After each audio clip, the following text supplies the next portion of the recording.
T minus 50 seconds.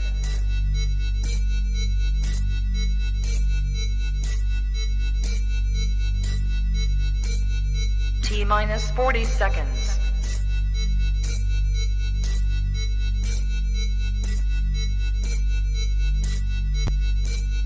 T minus 30 seconds.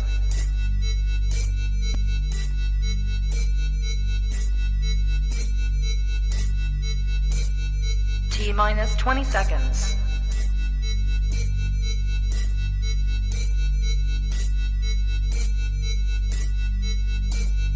Ten, 9, 8, 7, 6, 5, 4, 3, 2, 1, 0.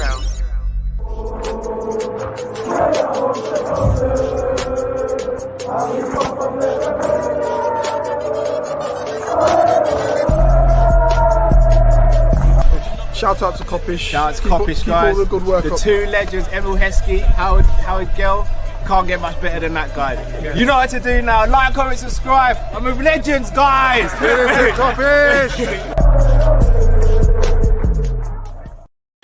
You know what to do. Like, comment, and subscribe. I'm with a legend, guys. Big up Drifty. We are Team Kop-Ish back on Friday night, and that means you guys get to call in and have your say.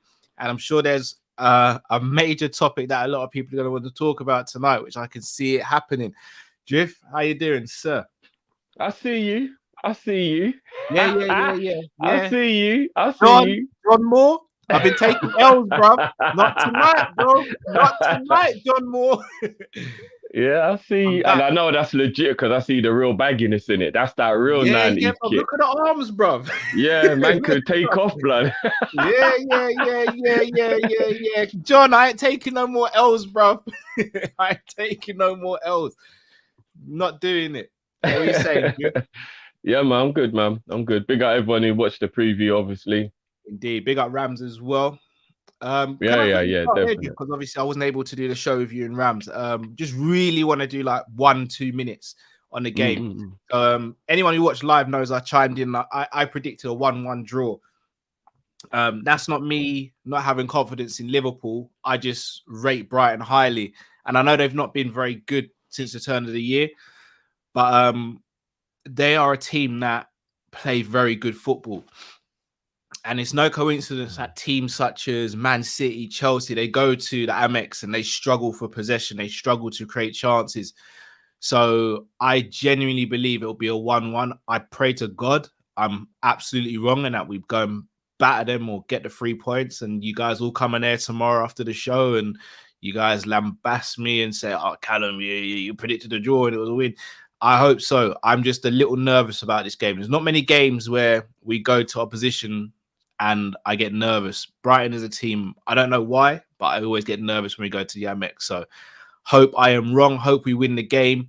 And but I do see a 1-1. But at the same time, I also see City dropping points this weekend as well. So we'll see. We'll see. Just my little prediction on it. Oh, hey, John Moore. Hey, John Moore. Hey. Hey. Hold on. Are you telling me that you believe that Istanbul will happen for Pep? I don't necessarily think they'll lose the game, but I do think they'll draw. Well, we didn't lose. We drew as well, wasn't it? Felt like a loss, bro. Yeah. It did. I felt like a loss. You know what, though? A lot of people forget that wasn't the game that didn't win us the league. It was the Chelsea game. Like, a lot of people act like the Palace game mattered. It didn't. The only reason why we was going ham in that game was because we was trying to get the goal difference up, because I think we're about 7 or 8 goals behind. And we knew that we were going to finish level on points and goal difference was important. It wasn't actually Brendan being crap. It was Brendan actually thinking, if I don't go for it, I can't win the league. And I know you, but I rate it, bro. If you're 3-0 up in a game and you're Liverpool and you're going for the title and you know you're going to finish on the same points as City, but they've got a much superior goal difference, why win 3-0? What's the point? Like, if I'm being honest with you, bro, that 3-0 or 3-0 was the same thing. City were going to go and get goals in the last game against West Ham, and the only way to win the league was to score a lot of goals. So in my opinion, beating Crystal Palace by like 8 goals or something was the only way we were going to win the league once we lost to Chelsea. So I don't that Crystal Palace game had absolutely no bearing on whether we won the league or not. I disagree on that one, Drift, and shall I tell you why? If the goal difference was like 2 or 3, then yeah, I'm all for it. 7 or 8, you're not going to beat Crystal Palace by 7 or 8 goals. You're just not. Like, you never know, bro. We battered them in that first half, Cal. We could have easily got another 3 or 4 and then beat up Newcastle on the last day, bro. Nah, it was never going to happen, Drift. For me, a wise manager there goes, right, let's just get the 3 points, keep the pressure on City, have the same number of points going into the last game of the season. That's all the pressure they need, because by going for it, especially when we conceded the first goal, that should have been a red flag that says, right, cut this nonsense, forget about goal difference, just get the win. And Brendan didn't do that. He didn't stop the bleeding. And we bled out, bro. We bled out. It ended up looking bad, but they were never going to lose to West Ham. So it was going to always be about who got more goals, us versus Newcastle or them versus West Ham. So I rate him. I rate him for just thinking, do you know what? Let's try and get as many goals. Because at 3-0 up against Crystal Palace, to be honest, the players are kind of the ones that bottled it a bit. That's not really Brendan's fault. Like, how can they all of a sudden just bottle a 3-0 lead in a title race? Like, I don't really blame Brendan for that one. But yeah. Yeah, we'll agree to disagree on that. Yeah, one. We'll agree to disagree on that. We never agree when it comes to Brendan. We never Yeah, I know. Never do. All right, Drift. Before we went on air, you said, can we spend a couple of minutes speaking about a certain someone? And I'm not even going to introduce the person. I'm going to let the pitches do the talking. Do it. Bam! Do it. Bam! Look Bam! at it. My number 32 right there. Take it all in. Take it all in. Take it all in. Wow. Let me tell you a little something, Cal. Yeah. Since what was it? The person told me you sent me the stat. Big up who you were. Say I've forgotten your name. Who it was who sent me it. But basically, I think it's in the last 10 years or something like that. There's only been 2 centre backs who've won Player of the Month. And guess who they are? Not both him. Nah, the other one. Oh. The other one. Virgil. The other one. Centre off. He's a number 4. Bro, we have got the only 2 centre backs who have won Player of the Month in the last 10 years or whatever it was. Come on. Diaz is better than Virgil. And bloody Eric Bailly is better than Matip. Is it? And you know what?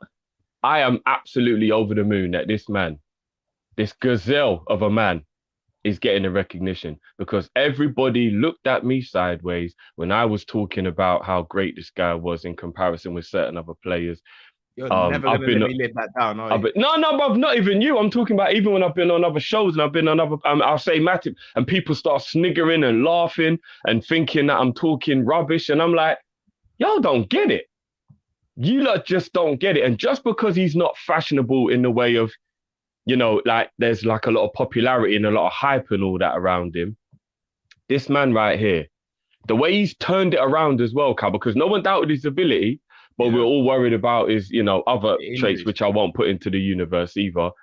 And the way he's come back, because at one point, even he himself was thinking maybe the Premier League isn't, you know, the right league for him and things like that.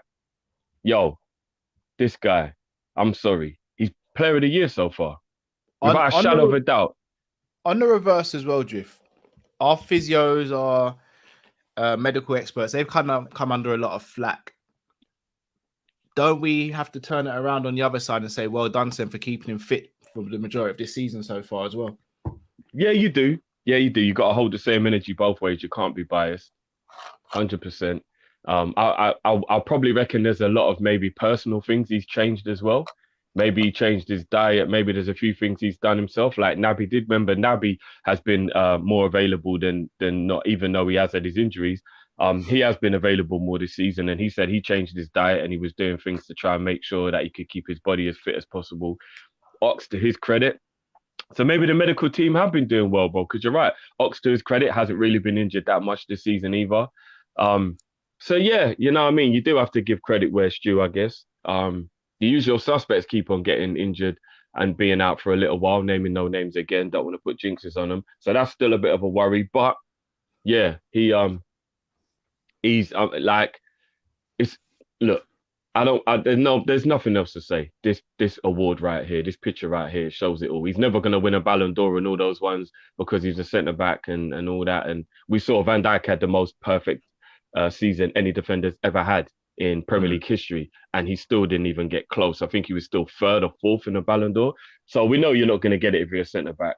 But you know what I mean? This guy right here, in my opinion, is Liverpool's player of the season so far. Drift, I don't think I'm going to disagree with you. I don't think you're going to get any disagreements from me, bro. Big up to Yoel Matip.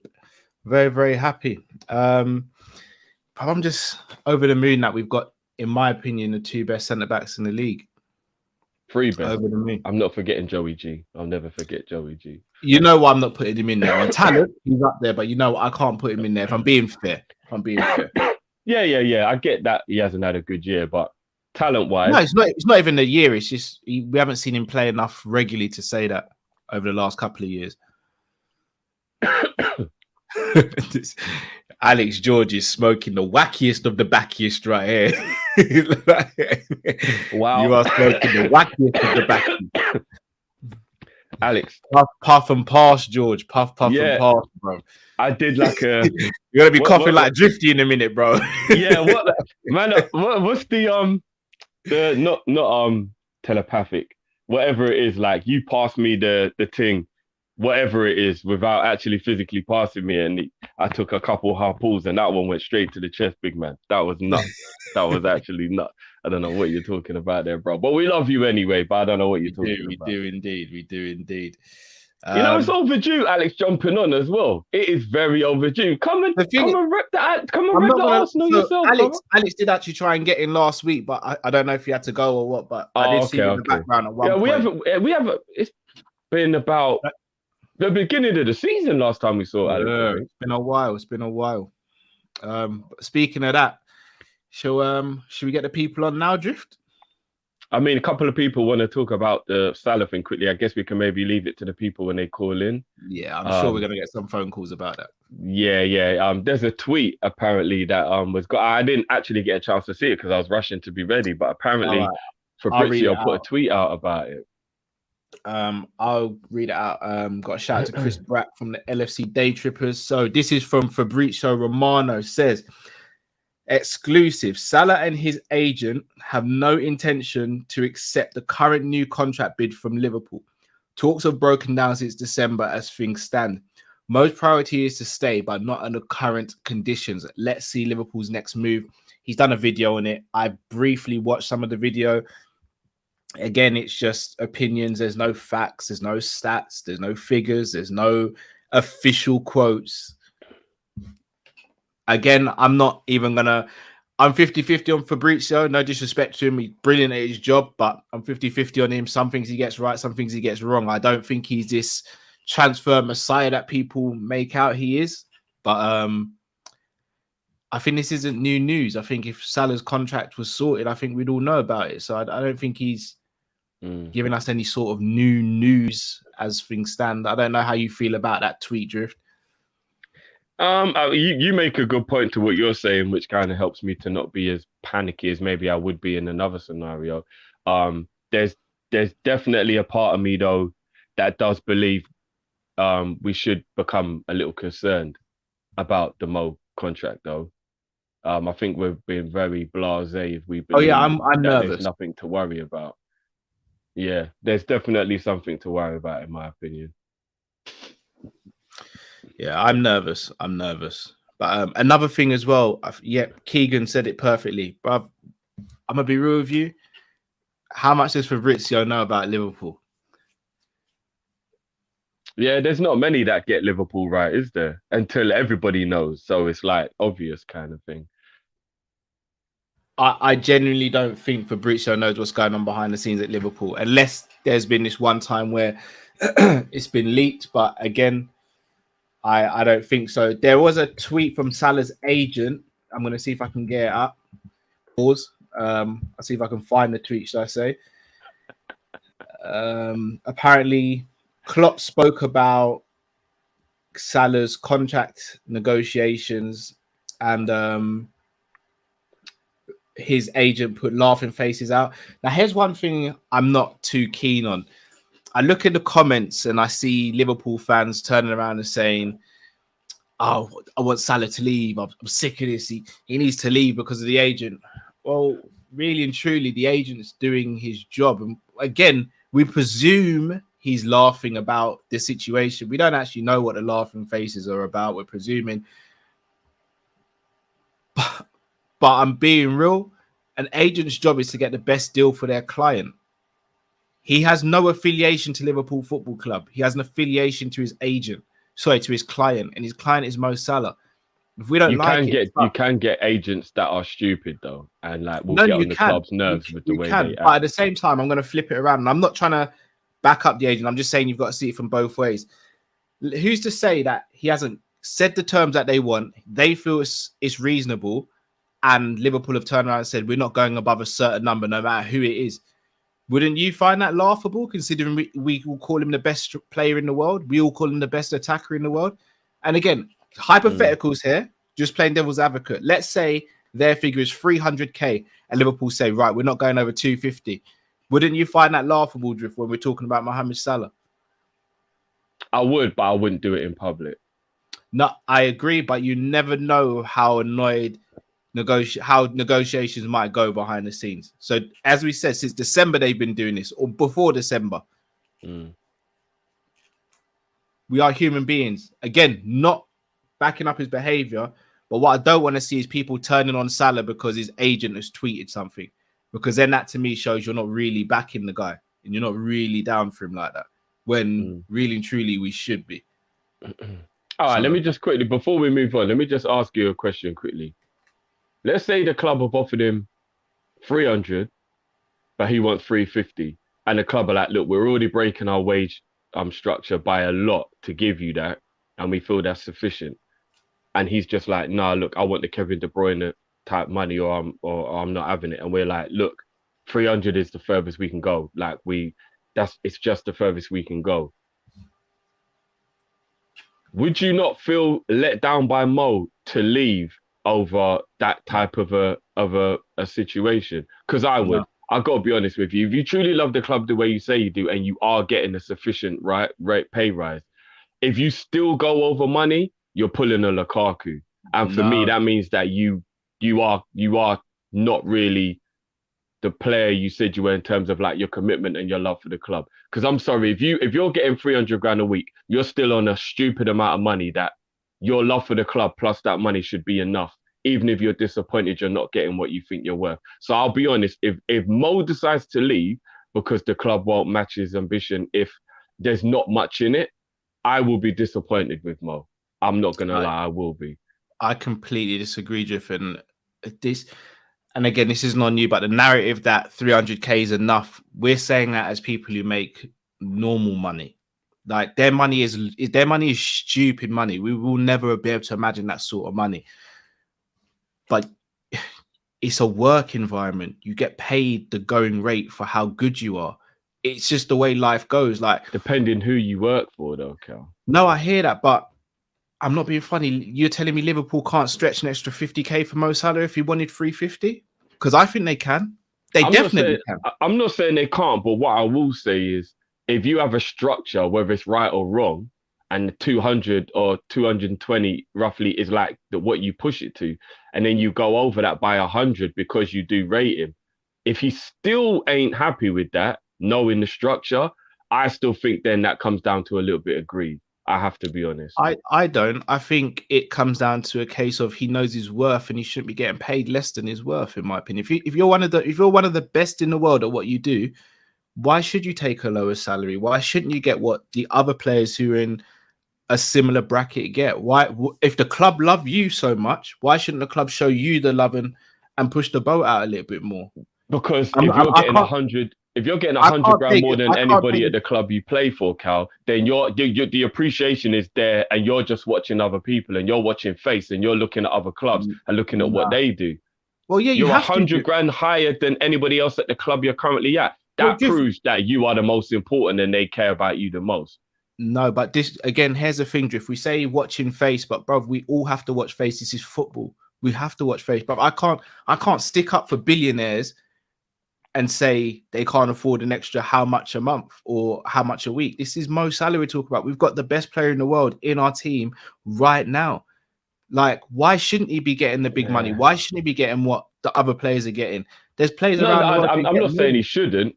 I'm just saying I will be disappointed in him as well if we give him a high amount and he still walks away because we just won't give him the same as the Kevin De Bruyne's and all that. We play for clubs who've got long money. That's all I'm saying. Yeah, but again, here's the thing, Drift. It's not just what he's doing on the pitch. If we really want to break down numbers and stuff, the merch he sells in the Middle East, for example, that's bringing in stupid revenue, probably more than I get all that. No, look, bro, I get all that. But other than Arsenal, nobody gives clubs long, dumb contracts, and they always end up having to back out of it, and it cripples them, like with Ozil and Aubameyang anyway. So your Man Uniteds and your PSGs and your Man Cities, it really is silly to try and keep up with them in terms of their contracts when you're ran the way we are. That's all I'm saying. And the situation going on with Chelsea now, what's happened to Barca in the past, little things, maybe it is time to start realising football got a bit stupid for a little while. And like we've got to rein it back in a little bit. So I'm saying these 400 grand a week contracts when you're a team like Liverpool is a lot. That's all I'm saying. It is a lot, bro. So I agree with what you're saying. The where I disagree though, Drift, is we're not doing it with multiple players. Like Barcelona have been silly with their money with multiple players and multiple signings. Man United silly with their money with multiple players and multiple signings. Chelsea silly with their money with multiple players. We're asking for one player to go over the threshold here. I don't think that's a lot to ask. Look, I get it from both sides. That's all I'm saying. Another thing as well, this sets a precedent for me. Because if you are a team who wants to be the best in the world, continuously wants to be the best in the world, you have to be seen to show the players who are the best in the world that if they're at your club, you have to keep them there. Like, what for me, the message it sends out is if you get to the top, no matter what, like we're still a stepping stone effectively. We're still a stepping stone because we're not going to go over that threshold. I look at it from both sides. So I do hear what you're saying. I'm not saying that what you're saying is wrong. Like, I do hear what you're saying. I just can't help but be a human being at the same time and just think, if you earn 300 grand a week, I don't really want to hear that that's not enough. I just don't. I don't care what the going rate is. I don't care who gets what. I don't care how much someone else gets. If you truly do love the club the way I believe he does love the club and the way you say you love the club, once you get to 300 grand a week, I don't really want to hear money was your motivation for leaving. I'm sorry, that's greed in my opinion. Cal, so I said, Cal, you're speaking about us as working class, Drift. No, like, but just a human being, Cal, man. Just a human being. That's 1.2 million a month, Cal. If that can't satisfy your appetite, you're greedy. I'm sorry. I don't care what the going rate is or whatever. Bro, how much did the club make a week, bro? Yeah, but bro, come on, we've been through this, bro. Microsoft make how many billions a year and their workers don't get a lot of money. That's just how life is, bro. No, but we're saying that's how life is, bro. It shouldn't be like that. Well, then give him like what Nike gave us, where merchandise, he will get a cut of it. So he's actually making the money valued off of his name. No, I hear that, but these are some of the things, stuff like that. Of the things I think are being incorporated in the contract. But let's say, for example, Liverpool are making 20 million a week, and probably even more than that. Let's be honest, they're probably making well in excess of 20 million a week. Like, should Salah not be getting a cut of that, considering he's been our top goal scorer, top assist maker, and probably sells the most merch and stuff, bro? Like, I get what you're saying in terms of, for us, Drift, like, bro, if someone said, Cal, we're going to give you 300k a week for the next 5 years, like, bro, yeah, thank you. More than you can believe, But, like, but he is a human though, Cal. He's a human. Like, I know what he does is different, but he's still a human, bro. But check it, Drift. If someone says to me, Cal, you're going to be getting 300k a week, and then no disrespect to your Matt, but someone then turns around and says, yeah, but Drift and Matt are going to be getting 500k a week. Drift, 300k a week's lovely to me right now, bro. But if I'm hearing you and Matt are getting 500k, we're all doing the same work, do you not think I'm going to be a little bit peed off, bro? Even though I'm a human. So we're on the same team. So No, you but will be the one getting 500 and me and Matt will be getting 300. So even all though right. you're going to look over and say, I don't know, Don Robbie or one of the real G's No, and be no, I like, can't look at right, he's Don getting a Robbie. mil. Why am I No, only I getting can't. 400 and he's getting a No, mil? Don But Robbie's he's in a over there, different league. bro. All right, Do you but get what I'm saying? let's say in an alternate universe there was a Ish Cop, for example, channel like, and Yeah, yeah. they were on the exact same amount of subscribers, exact same number of live viewers, etc. And let's say, for example, we're all making 200k a year. We're not, but let's say we're all making 200k a year on this channel, and then them on the other side are making 500k a year. Wouldn't we all sit down, me, you, and Matt, and be like, so, bro, why are you two paying them that much, but only paying us this much? To a degree, but we wouldn't stop doing what we're doing. No, we wouldn't. We wouldn't, but we'd definitely inquire about it and be like, what is going on here? Like, why are we not being treated fairly with the going rate? Why are we being underpaid in comparison to others who are doing the exact But same or less than us? Again, I always say don't watch face. I always say whatever's going on in our club is all we worry about when it comes to that type of stuff. But if I we mean, say don't watch face, then, bruv, we can't moan about FSG not spending or anything then. no, because making a team good enough to win isn't. I'm talking about financially. Like you can't be like, oh, Kevin De Bruyne earns 400. How am I only earning this? Because he's over there. He's over there and you're over here, bro. That it don't work like that. Do you know what I mean? In my opinion, it don't work like that. You're still getting 100 grand more than anyone else in our team, which proves that we value you, and you're getting long money. 300 grand a week is long money. It's long money. It doesn't matter who you are, bro. It is long money. All right. This is I don't like know, Neo 9777 puts it quite better. Here's a better analogy: YouTube or Twitch drift. Let's say, for example, we did this live stream. I don't like the interface, so I'd rather stay with YouTube because Twitch is much harder to work. So if Twitch were giving us double what we're making here, I'd rather no. But if I'm going to be happier on YouTube, I'll stay on YouTube. As I said, Drift, if Twitch are paying us double than what we're making here, you're going to say no. But nobody's getting double what Mo's going to get. 300 to 400 grand is only a quarter. It ain't double, is it? No, it's double what he's getting now, though. He's like YouTube are going to pay us £200 a week, and Twitch were going to pay us $250 a week. But I love the way the YouTube setup is, and the Twitch setup for me is quite complicated and can be a bit hard. I would prefer to stay at YouTube for 200 and go to Twitch for 250. No, I get you, but at the same time, Drift, it's a conversation we'd have though, and be like, "Oh, yeah, I'd have the conversation. But if Twitch were willing to make if Twitch were willing to make their interface a bit more simple, I'd be like, yeah, let's just stick with YouTube. Fair dues. Well, you know what? Let's bring in the people because I know I'm different because I never let money motivate what I do, and I know you don't either. But I know you're trying to look at it more from their point of view. Yeah. You know what I mean? I never let money motivate me, so I'm the type of person who I'll rather be happy where I work for less money because I've been in jobs I don't like, and I know that your whole life becomes what you do, and if you don't like work, you don't like your life. Like literally, like if you know anyone who's upset, they probably hate their life. So hate their job, sorry. So for me, I would rather be where I'm happy. So if he was to go to another club and risk maybe not having that same unity, team, camaraderie, be settled, have to worry about all that stuff all over again for extra money, then fair play to him. Like fair play to him. But when he already knows he's got everything right here at a club that he loves, is it worth risking it over a little bit more money when you're already super peed? That's all I'm saying. You know. Yeah. And I hear you. I just don't like sticking up for corporations. Oh, I'm not sticking up for FSG, by the way. No, it's not even FSG. It's corporations as a whole here. Corporations make money a week, man. Yeah, they're trying to. Yeah. All right, let's get the callers in. People, as always, when you come in, you'll have 2 minutes to say what you guys want to say.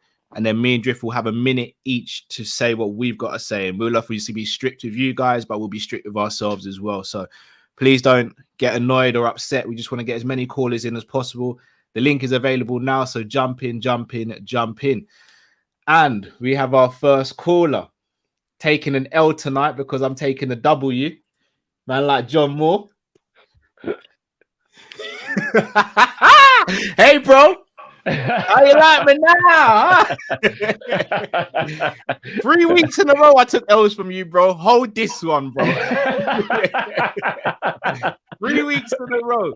How we doing, John, bro? He's not frozen, by the way, guys. He's in shock. Yeah, he's holding the L. He's holding the L. He's holding the L. You had to do Monday, didn't you? I gave it last week. And you had to come back and do Monday. You were winning too many weeks in a row, man. My credibility was starting to take a hit.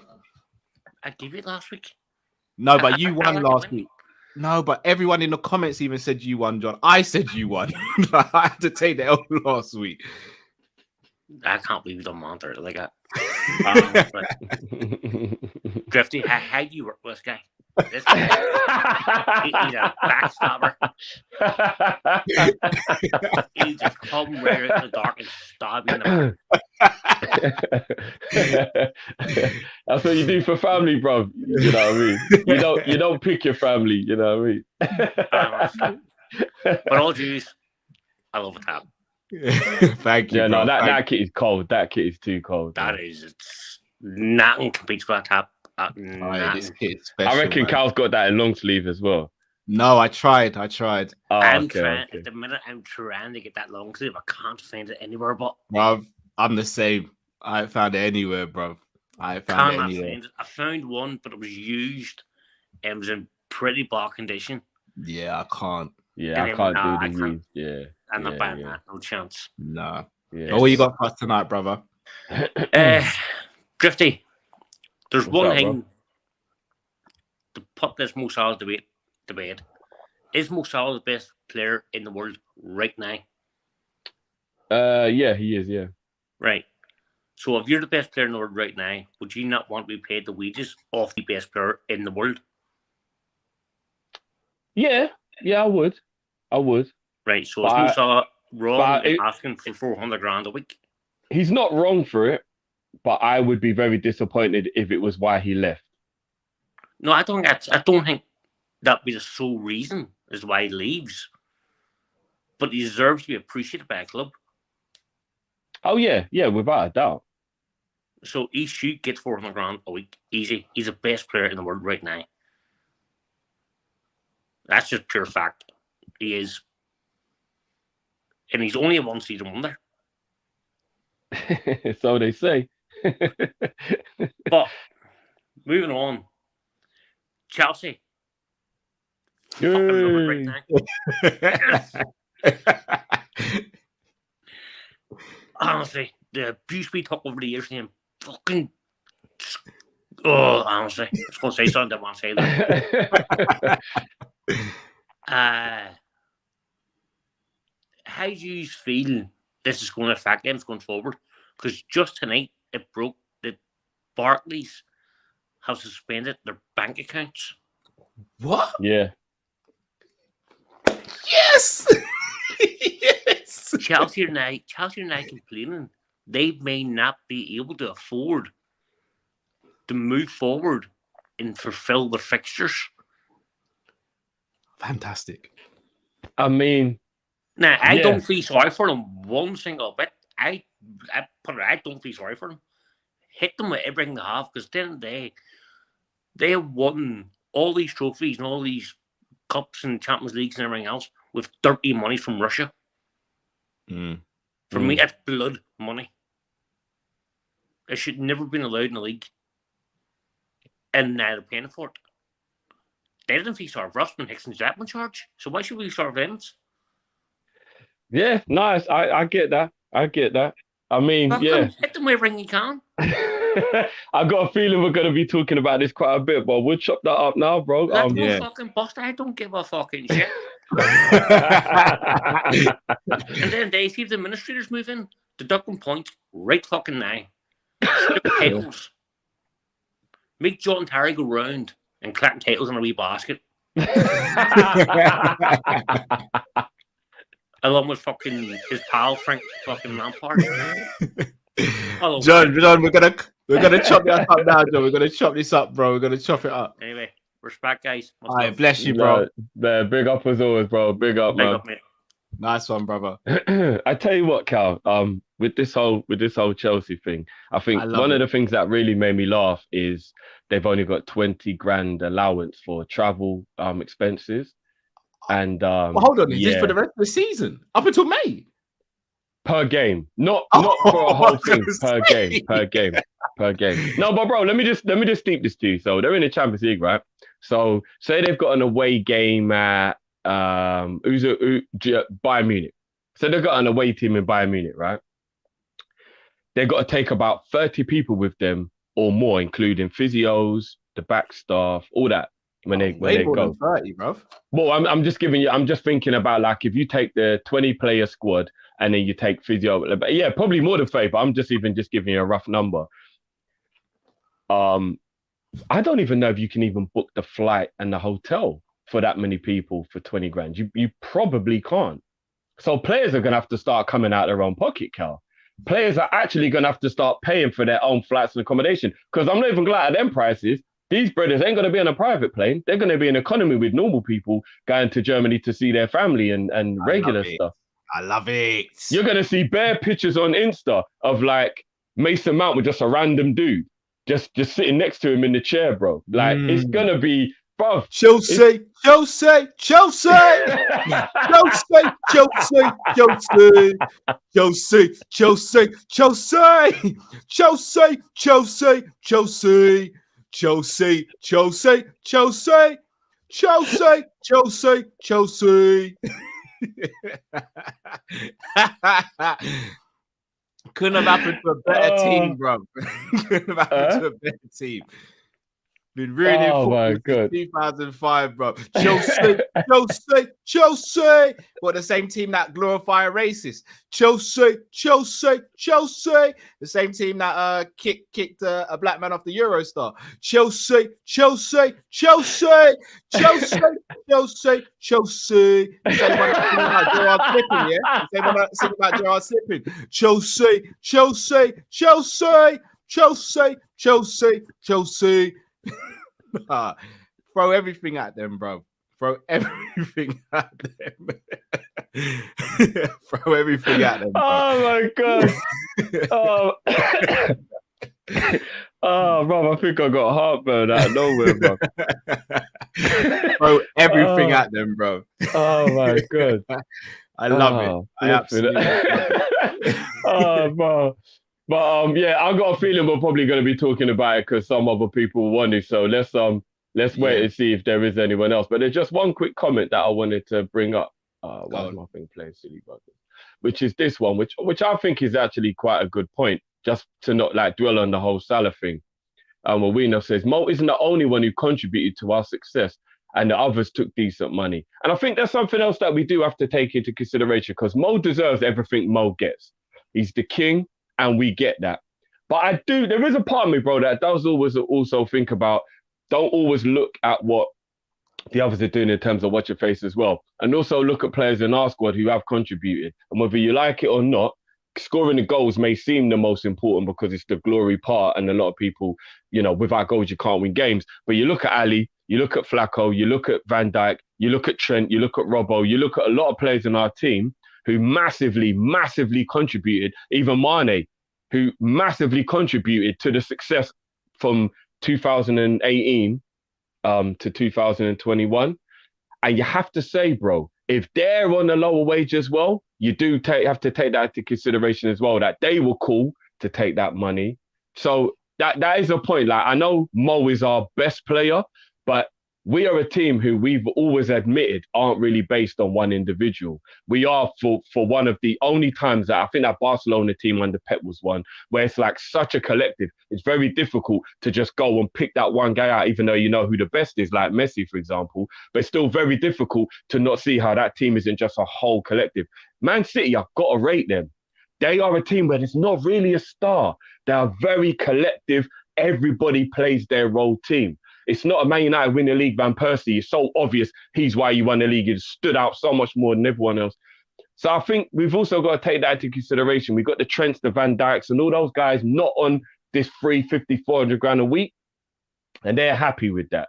So again, I just think that was a good point to make. It is. But at the same time, I'll say, apart from Virgil, in my opinion, no one's contributed like Mo to the club. And that's no disrespect to the others. I just think Mo has been that good. And look, if we were having this Numbers conversation wise, about Virgil, yes, but contribution wise, just in general, I totally disagree. I'm gonna be real with you. Since Mo's been at the club, he's probably been our most influential player, and this is going back since 2017. So if we're looking at it like that, plus also, it's not just we say it's not just on the pitch. Off the pitch, he drives and brings in more money than anyone else. Yeah. That's not even again for me. You've got to look at all the two trophies we won. He wasn't our best player. What, in the final? No, like the year we won the Champions League, Van Dijk was our best player. And the year we won the Premier League, Mane was our best player. I can't lie, bro. He's been the most consistent. That is without doubt. But, bro, the two trophies we won, the big ones, he wasn't even the best player in those. Obviously, he played his role, but he wasn't the best player in both. Do you get what I'm saying? Probably second best in both seasons, though, right? We'd agree. Yeah. But my point is, those two players aren't on anywhere near what the money he's asking for, and they were the best players in the seasons that gave us our biggest glory. I agree. And if you said to me right now, Virgil sitting in this situation, I'll be real with you, bro. I'd be happy for Virgil to sit on 400k. I'm good. Virgil should be on that, bro. I'm gonna be honest with you, bro. I in my opinion, and I'm not trying to be like I agree with you. Mo deserves that money, but in my opinion, I think Trent, Van Dijk, and Alisson all deserve whatever Mo gets. I honestly do, because I believe that their influence is as of important. I think Trent carries the most responsibility in our team. I think if you go through our games and see the games that we haven't been that good, it's normally when Trent's underperformed, because that's how much of a reliance and responsibility I believe Trent has to create and his importance in our team, bro. Like, I'm just keeping it real, bro. I'm just keeping it real. Do you know what I mean? So I think Ali, I think Trent, and I think Van Dijk should be on whatever Mo's on. And I'd be good with that.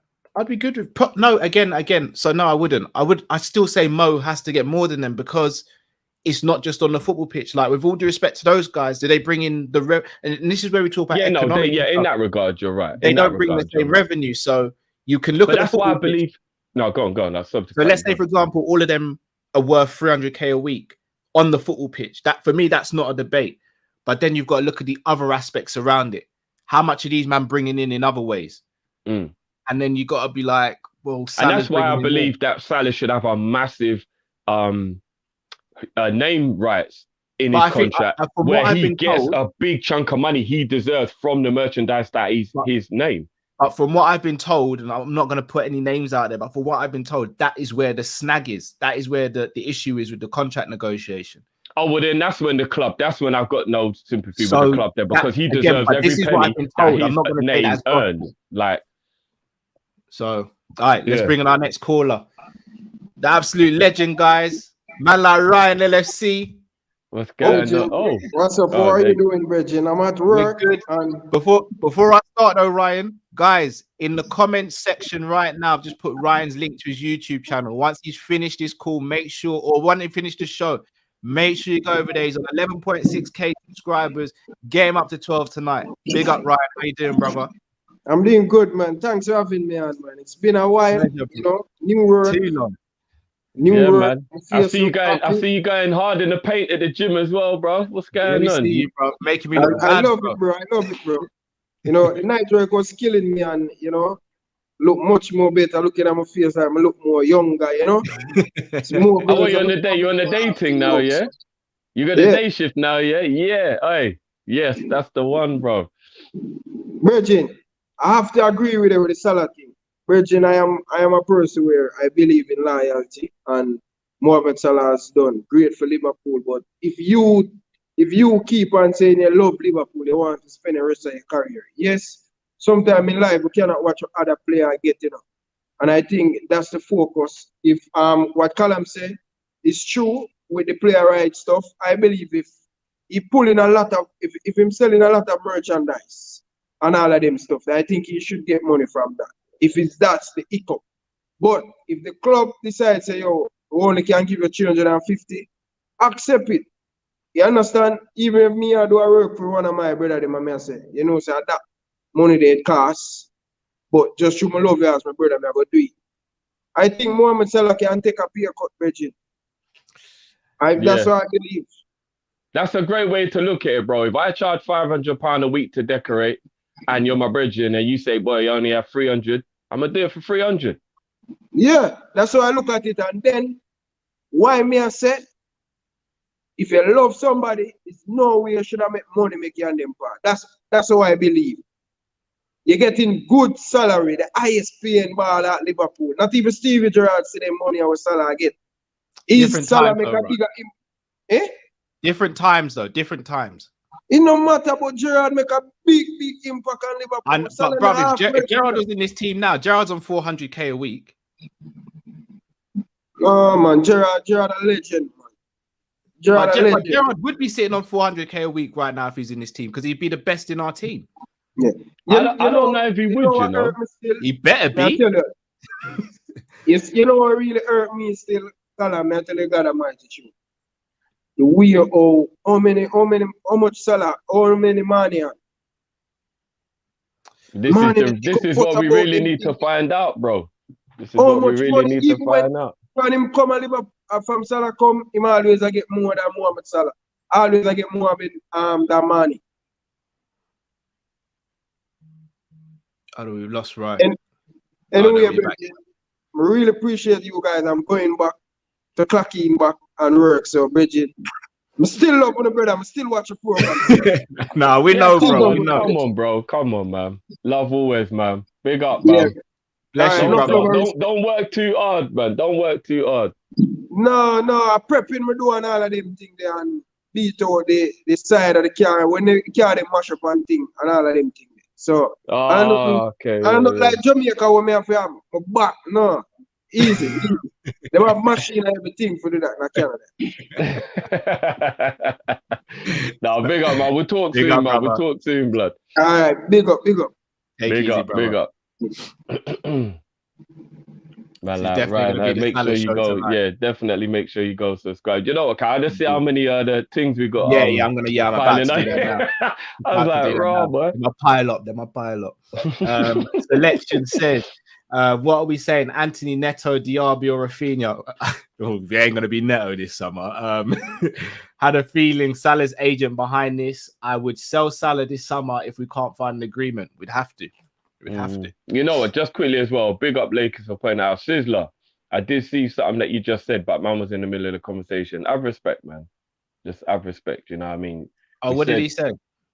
I don't even want to repeat it because if people didn't see it, then I don't want them to. But don't be rude to people, and especially. Oh, well, he's out. No, he's out. Something to do. He's out. All right. It was taken out of my hand. It was taken out of my hand. Yeah, he's out. I was going to give man the warning, but no warnings when it comes to that. We are a multicultural, multilingual channel. If you don't like how someone speaks, don't watch us, and I'll make that decision very easy for people. I will block you, and you can go watch something else. Let's talking about our heritage. Talk English, idiot. Villain says biggest issue is we create too many chances but take one or two of them. If a team is weaker on the day, if we are clinical in front of goal, I'm confident we win. Facts. Yeah, and absolutely. Just on the other one, you know, it's the Anthony train, so everybody get on board. Shoot. I'm gonna be real with you. I'm just gonna stop revealing which players I want to sign for Liverpool because there's no point. Like any player I want at Liverpool, a madness happens. I'm gonna break it down for you. For Keir, an absolute madness with the agent and his need story. Neto gets almost a career-ending injury and signs a 5-year contract. Basuma ends up in court. So I'm done. Even. And you know the other little seed I planted, Neves. See what's going on there, bro? Yeah, I know. But I'm convinced you've got a role in it. Yo, I'm telling you, man. Neves needs to be the Thiago replacement for games we want to control when Thiago's not around. If we get Basuma and Neves, bro, I mean, look, I'm just I'm gonna say if it was out of me between Anthony, Diaby, and Rafinha, I'm gonna go Diaby. But that now means we're never gonna get Diaby, guys. So apologies for anyone who likes Diaby. And Basuma can only come if Naby goes. Yeah. Himanshu says we need to give Modric his flowers. Already in the GOAT mid category for me, with Xavi, Iniesta, one of the best midfielders of all time, still bossing games at 37. Facts. Yeah. 36, but no, he's an absolute G. He's an absolute G. I'm not gonna lie to you. I know I'm gonna get slaughtered for this. On a free, I'll take Modric at the end of the season. Name-wise, I get why you would do it, but I think that would be a step backwards to bring in a 36 coming up 37-year-old. That would be a bit mad. Yeah. Come on, we're moaning about Millie at 36 getting a new contract, and then we're gonna buy a new guy at that age. That would be mad. He's not 36, bro. No, but here's the thing, yeah. I rate Modric highly. Obviously, you know that. But don't let that game fool you. He doesn't have that level of influence all the time. He is getting to that age now where there are games where he doesn't do much. So yeah, but he that have stood out because of the nature of the game. But there's La Liga games where he will be quiet stuff because he's at that age now, Cal. I think the Premier League would be too much for him now if he came back. But he wouldn't have to play every week, Drift. But do you think Modric should hold bench? Yeah, Liverpool winning trophies. If Real Madrid going to offer him a new deal, yeah, in a rotation. Man. You see how what Cristiano's been like. He ain't willing to hold bench. He's not Cristiano's personality, bro. No, I know, but he played for Tottenham, bro. I think he knows that he's only got like a year left at the most at the top level. He ain't gonna want to be on the bench for it, is he?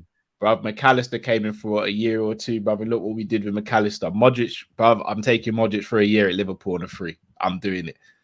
His influence alone, no to it. His influence alone in that dressing room. Imagine what he could do for the likes of Elliot and Curtis Jones and those sort of players. Yeah. I ain't got no issue with it. Different. I just think the Premier League might eat him up at his age. That's all. Fair dues. Himanshu says Zidane too, by the way, in the GOAT midfield and a few more. Oh yeah, Zidane. We don't even have to mention his name. We just know he's in there. Musa says, is it really the end of our team if Salah left for whatever reason, money, ambition, new surroundings? If he left and we got over 100 mil, we will be fine, in my opinion. I disagree, bro. I disagree as well. And I think it would mentally let players realize maybe, like what Cal was saying, are we becoming the stopgap again and not the destination, which would kind of annoy me. Also, for me, would it also potentially make Klopp look at it and say 2024 is definitely going to be the time because I've got the best player in the world and he's not being compensated how I'd want him to be. Unless Mbappe was the replacement. Unless who? Unless Mbappe was a replacement. It wouldn't be though. It wouldn't be. No, I'm just saying. And then I think Klopp would think, okay, I get the project that Liverpool are doing here. But anybody else, and I think he'd be like, yeah, what am I wasting? I'm not doing this anymore. Yeah. Selection says, I don't think Fabrizio knows much about LFC, but the reason I believe this tweet is because Salah's agent and Fabrizio are really good friends. Oh, I didn't know that. That's interesting. Did not know that. That doesn't fill me with much joy now still. Jeannie says, I posed this question before. Do you think us being super successful this season will make FSG more inclined to let Salah or another key piece go? I genuinely don't know. Yes. If we did the quadruple, they would cash in on Salah. I'm going to give them the benefit of the doubt and say they won't. But it might mean that they don't spend in the summer to fill the other gaps in the squad. I'm going to give them the benefit of the doubt. I think they'll see it as the perfect opportunity to make the money while we're all giddy with the joy of what we just won. And then they'd go and get somebody like Rafinha, who would still be a good player, to not make us riot about it. That's what I would think they would. I'll be honest. I saw what you and Ram were saying in the preview about Rafinha. And I wanted to say it yesterday in the group when I was going at KG. Big up KG. His attitude stinks, man. It does, don't it? It does. His attitude stinks. Yeah, it does. And I get he's frustrated because he should be playing at a better level than what he's at, but his attitude stinks. Like, I've seen him ghosting games and all that. Like, his attitude stinks, man. His attitude stinks. I don't know if I want that at Liverpool. He's not a Klopp type player mentality-wise. No. Ash, Salah on 400k a week, I think ruins the family feel of the squad when Verge is happy to take 250. Slightly greedy in my opinion. I think Klopp would even be happy having that. I don't even think Klopp would be happy having that disparity in earnings. I disagree because of what Salah's making the club. He's also making the club a lot of money. Like, again, this is the thing on the football pitch. If we lose Salah, I don't think we can directly replace him. But also, how do you replace the money he's bringing in as well? Virgil's on 220 as well, not 250. Oh, I heard it was 250. But even, let's say, even still, how do we replace them? Because I reckon Salah's bringing in millions per year.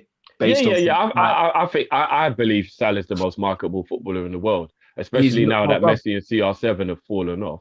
Big up Amir Khan. I doubt this is the Amir Khan who got whacked up by Kell Brook. But Salah sold the 5th most shirts in the world. 5th most shirts in world football. That's crazy. Do you know how much money would be in that? Probably Mbappe, Ronaldo, Messi, Neymar. Maybe. That to me would suggest those 4. And 3 of those players is just marketing. Because PSG, that's what they do, isn't it? Exactly. Yeah. So for me, you got to look at that as well. Rahil says 1 Fabrizio, no 0 on Liverpool. Fact. 2 makes me sick how top Reds have turned on Mo over rumours. Not surprised, to be fair. They don't deserve Mo or any success. And 3, to be honest, Mo deserves 350k at least because he's the best in the world. He deserves it. He deserves it. That's never been in question. And anyone turning on Mo is just an idiot. Yeah. And again, for anyone says we can replace him with Mbappe and one other player, if we're not paying Mo 350, 400, I shudder to think how we're going to, we are going to have to set up an OnlyFans account for Liverpool Football Club to be able to afford Mbappe. And I shudder to think what sort of content they're going to put on there, bro. With corn and all those things. I don't even want to get into that. They've already got him naked on the photo shoot, so you never know, bro. Go out there and twerk, big man. A-Spec says, if we lost Mo and replaced him with Kane and Rafinha, are we a worse team? I don't want to lose him, but I think we must. But I think we might. We're not getting Kane and Rafinha. We're not going to get 2 players to replace him on high wages. Kane's on more than he is right now at Tottenham. No, I think Kane's on 300. I think that's what Kane's on. He's on 300. Yeah, so he's not going to leave Tottenham and then make his wage go down or stay on 300. He doesn't want 350. I think he'd come to Liverpool for 300 at the chance that he could win some trophies. Because I think it's about trophies for Kane now, to be honest. To play for Klopp, Cal, I think he'd take the same wage to play for Klopp. I don't think so, Drift. When he can go Man United. If he took that wage to stay at a club he doubted he would win anything at, I think he'd take that wage for a club that he could win. He could go Man City, bruv. No, but that's obviously, we'll say they get Haaland and then they don't need him. Yeah, maybe. I do believe player-wise, Kane and Rafinha could replace Salah. I do agree. There's no point me acting like that's rubbish. They could, because Kane could replace his goals and Rafinha would replace his position. But why? I just don't see why we should have to do it. Rahil says, I'm noting down all of you have turned on Mo. Just there with the notepad. Taji Official says, I agree with Drift. If you getting more than every other player in the team shows your importance. We don't have money like City or Chelsea. We've got more money than Chelsea. We've got more money than Chelsea. Chelsea.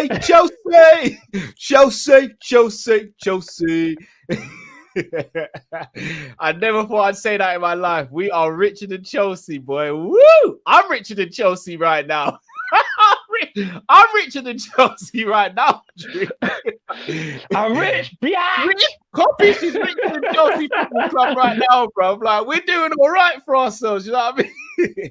That's what I'm saying, bro. Maybe we should buy Chelsea and make them into a Liverpool academy, bro. I'm down for it if you are.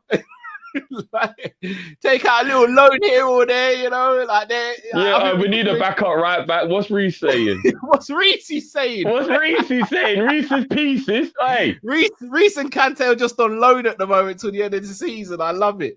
Chelsea. Chelsea. That's gonna be stuck in my head now. Oh man.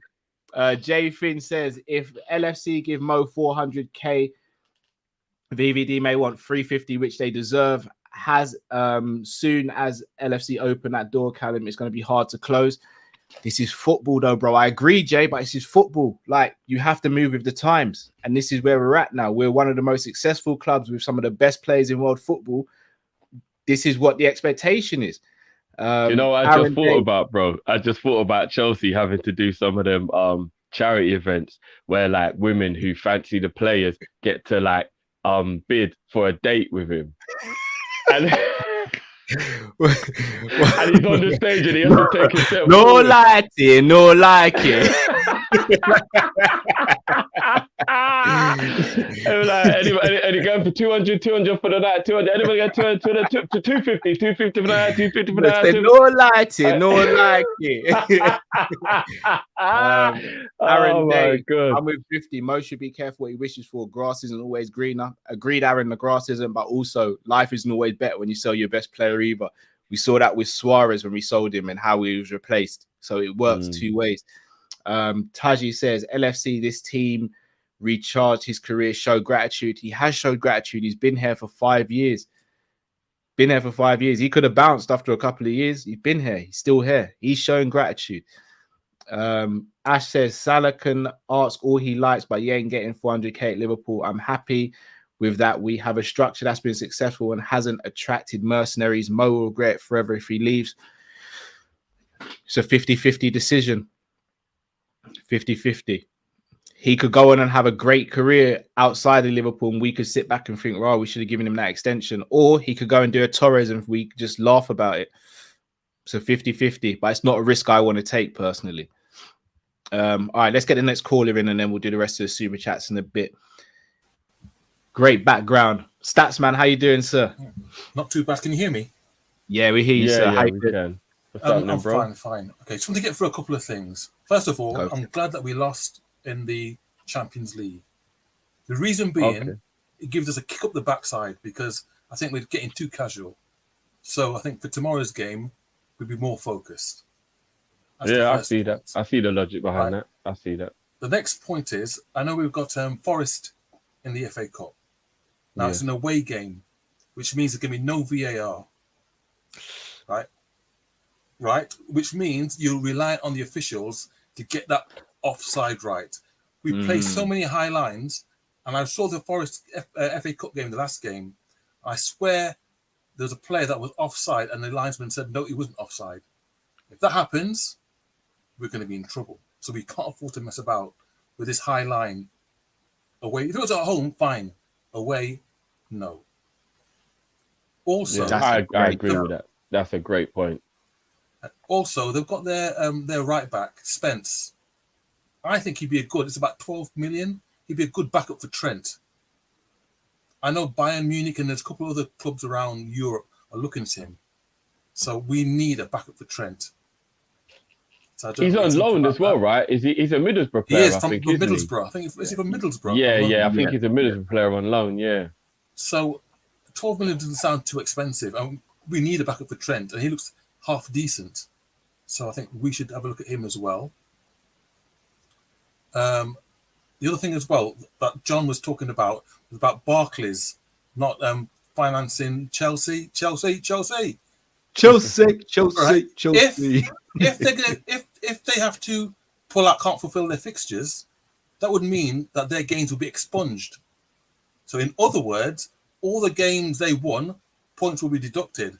Man City got 6 points from Chelsea, which means you'd have to deduct 6 points from them. We got 2 points from Chelsea. Is that true?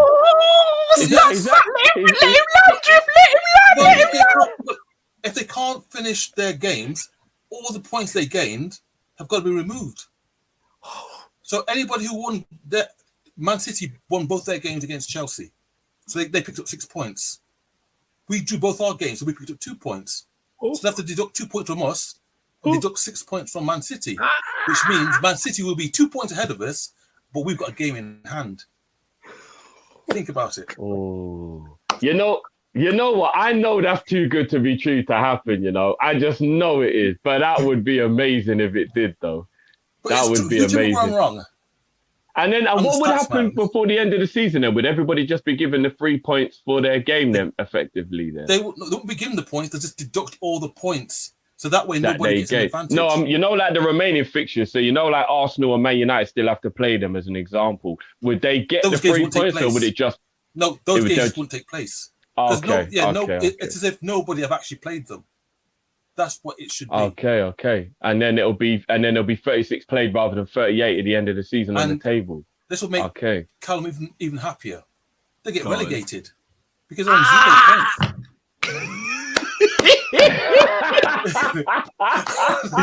They'll never do this. They will never do this. They will never Why do not? this. They will never do this. Oh, you just reminded me of something. Something that somebody said to me when I was in my formative years.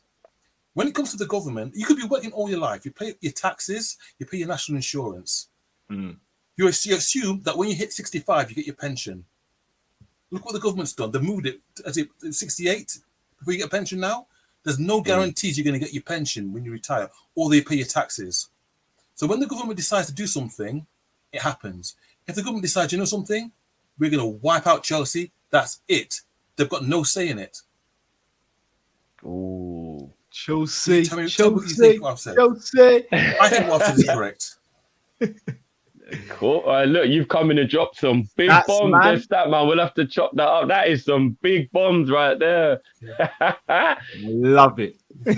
Big up See you as later. always, bro. Big Bless up, man. you, bro. Big up. Take care. Boy, look. Chelsea. I- Chelsea. Chelsea. Chelsea. Chelsea. And you know, it won't. You know what?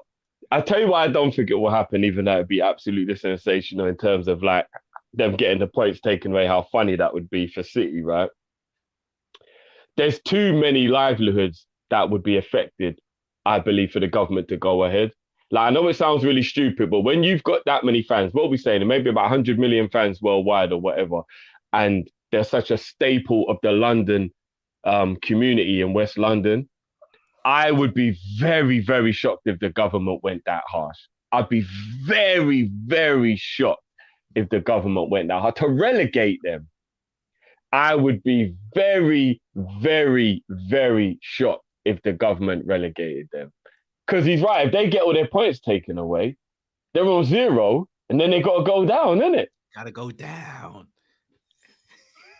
Nah, I'll be very, very... Lampard. Here's the reason why it's a sticky one. I don't want to get political because we said we're always just going to keep it to football. Yeah. But because a lot of people see it as blood money, could you look at it as in the success is unwarranted because it shouldn't have happened, because the money spent to gain the success shouldn't have been spent? Or would you look at it as it's not the team's fault, they didn't know where the money was coming from, in terms of they didn't know that the ownership were doing what they were doing to gain, so it's plausible deniability, so to speak. Therefore, you can't punish the club and the fan base for something somebody was doing. Because it'll be a little bit like if you're a dad and you get arrested for drug dealing, putting the whole family in jail. That's not fair. The dad was the one who did the crime. You can't put the whole family in jail. You wouldn't put the family in jail, but you'd seize all the assets. That's a very good point. Everything gone. Although they're not allowed to take what you're wearing. But they'll leave them with the kit without the free sponsor. Because they ain't got that either. Chelsea. Chelsea. Chelsea. Chelsea. Chelsea. Chelsea. Chelsea, Chelsea, Chelsea, Chelsea, Chelsea, Chelsea. Also on Spence from Forest / Middlesbrough. I can't remember who tweeted me, but they tweeted me saying, because I kind of shut down the idea that we'd get him. I don't think we'd be in a position to get Spence because he's at such a trajectory at the moment. Him coming to join Liverpool, knowing that he'd be rotational with Trent, I don't see it happening, but I'd love it. Look, there's a few right backs I'd love at the club. I just think someone of less of a profile would be easier to get than, say, Spence. Here's where I'll give you a little bit of optimism though, bro. Could you not say that there's been many a time, like Sessegnon, for example, who had more promise and still went to a club where he knew he wasn't going to be a guaranteed star because he just liked the project? So having Klopp as your manager, playing for a club as big as Liverpool, he might still accept the challenge, bro. Because when Sessegnon went to Tottenham, he was a much bigger name than what Johnson is now. Yeah, agreed. So there's a possibility, Cal. There's a possibility. Yeah. Agreed. Right, we're gonna bring on Jamal. Big up to yourself, Jamal, bro. Hey, are you guys good? Not What's too happening, bad, bro? brother. How are you? I want to Yeah, I want to give you a public service announcement, Jamal. You've had 2 strikes already, bro. Don't get scared. yeah. I'm not bringing up receipts again. I want to be on Ah, 50 good books again. I want to be on your good oh, book. okay. It's all Yeah, love again. What's good? yeah. Hold on, wait a minute. Have you got anything about me? Nah. I'm gonna Alright, hang cool, up the cool. receipts. Yeah, I'm gonna hang up the receipts. But what what I have to say is, Drifty, I agree with you 100% on the Minamino thing because Okay. I'm watching Rafinha as well, and bro, I don't. If Rafinha is playing like that and he's playing every week for Leeds, what he's gonna do if he's on the bench for Champions League? So yeah, 100 million. We need players like Minamino and Simicast, guys who are just happy 100%. to be there, man. So I agree with you on that. 100%. This is the thing I want to talk about, guys. It's about Salah's form. Because in the last 2 games, I've seen it different. Because when Salah have a bad game, it's like we're playing with 10 man. You don't see him on the pitch. He's anonymous. But in the last 2 games, he hasn't been anonymous. It's just his decision making, dribbling, and passing has been horrible. But he's been in the game for, I will say, for the 90 minutes. Because in the West Ham game, the storyline was literally about him being selfish. So by being selfish, that means you have to be in the game. And in the Inter Milan game, it was, I think he had a part in the Diaz chance. He was dribbling 1-2 guys, but losing the ball. And it was his 2 chances what he missed. So he's in the game. So the thing is, what I want to say is, you and Kall and Drifty, you had a big argument in the Chelsea game, the first Chelsea game of the season, the Anfield game, about Mane. Because the argument you two had was, Drifty, you said Mane has been in the game for the whole 90 minutes. Yeah, and his defending has been good. But Callum say, I hear that, but when he has the ball, his passing has been poor, his crossing has been poor, and his touch has been poor. And the end of that game, Kall gave Mane a 4. And you, Drifty, gave Mane a 6. Because you said he was still in the game, so he was still our most involved attacker, and his defensive work as well. So I just want to know what's the difference between what Salah done in the last 2 games. Because the thing with Kall gives Salah a 4 and give Mane a 4.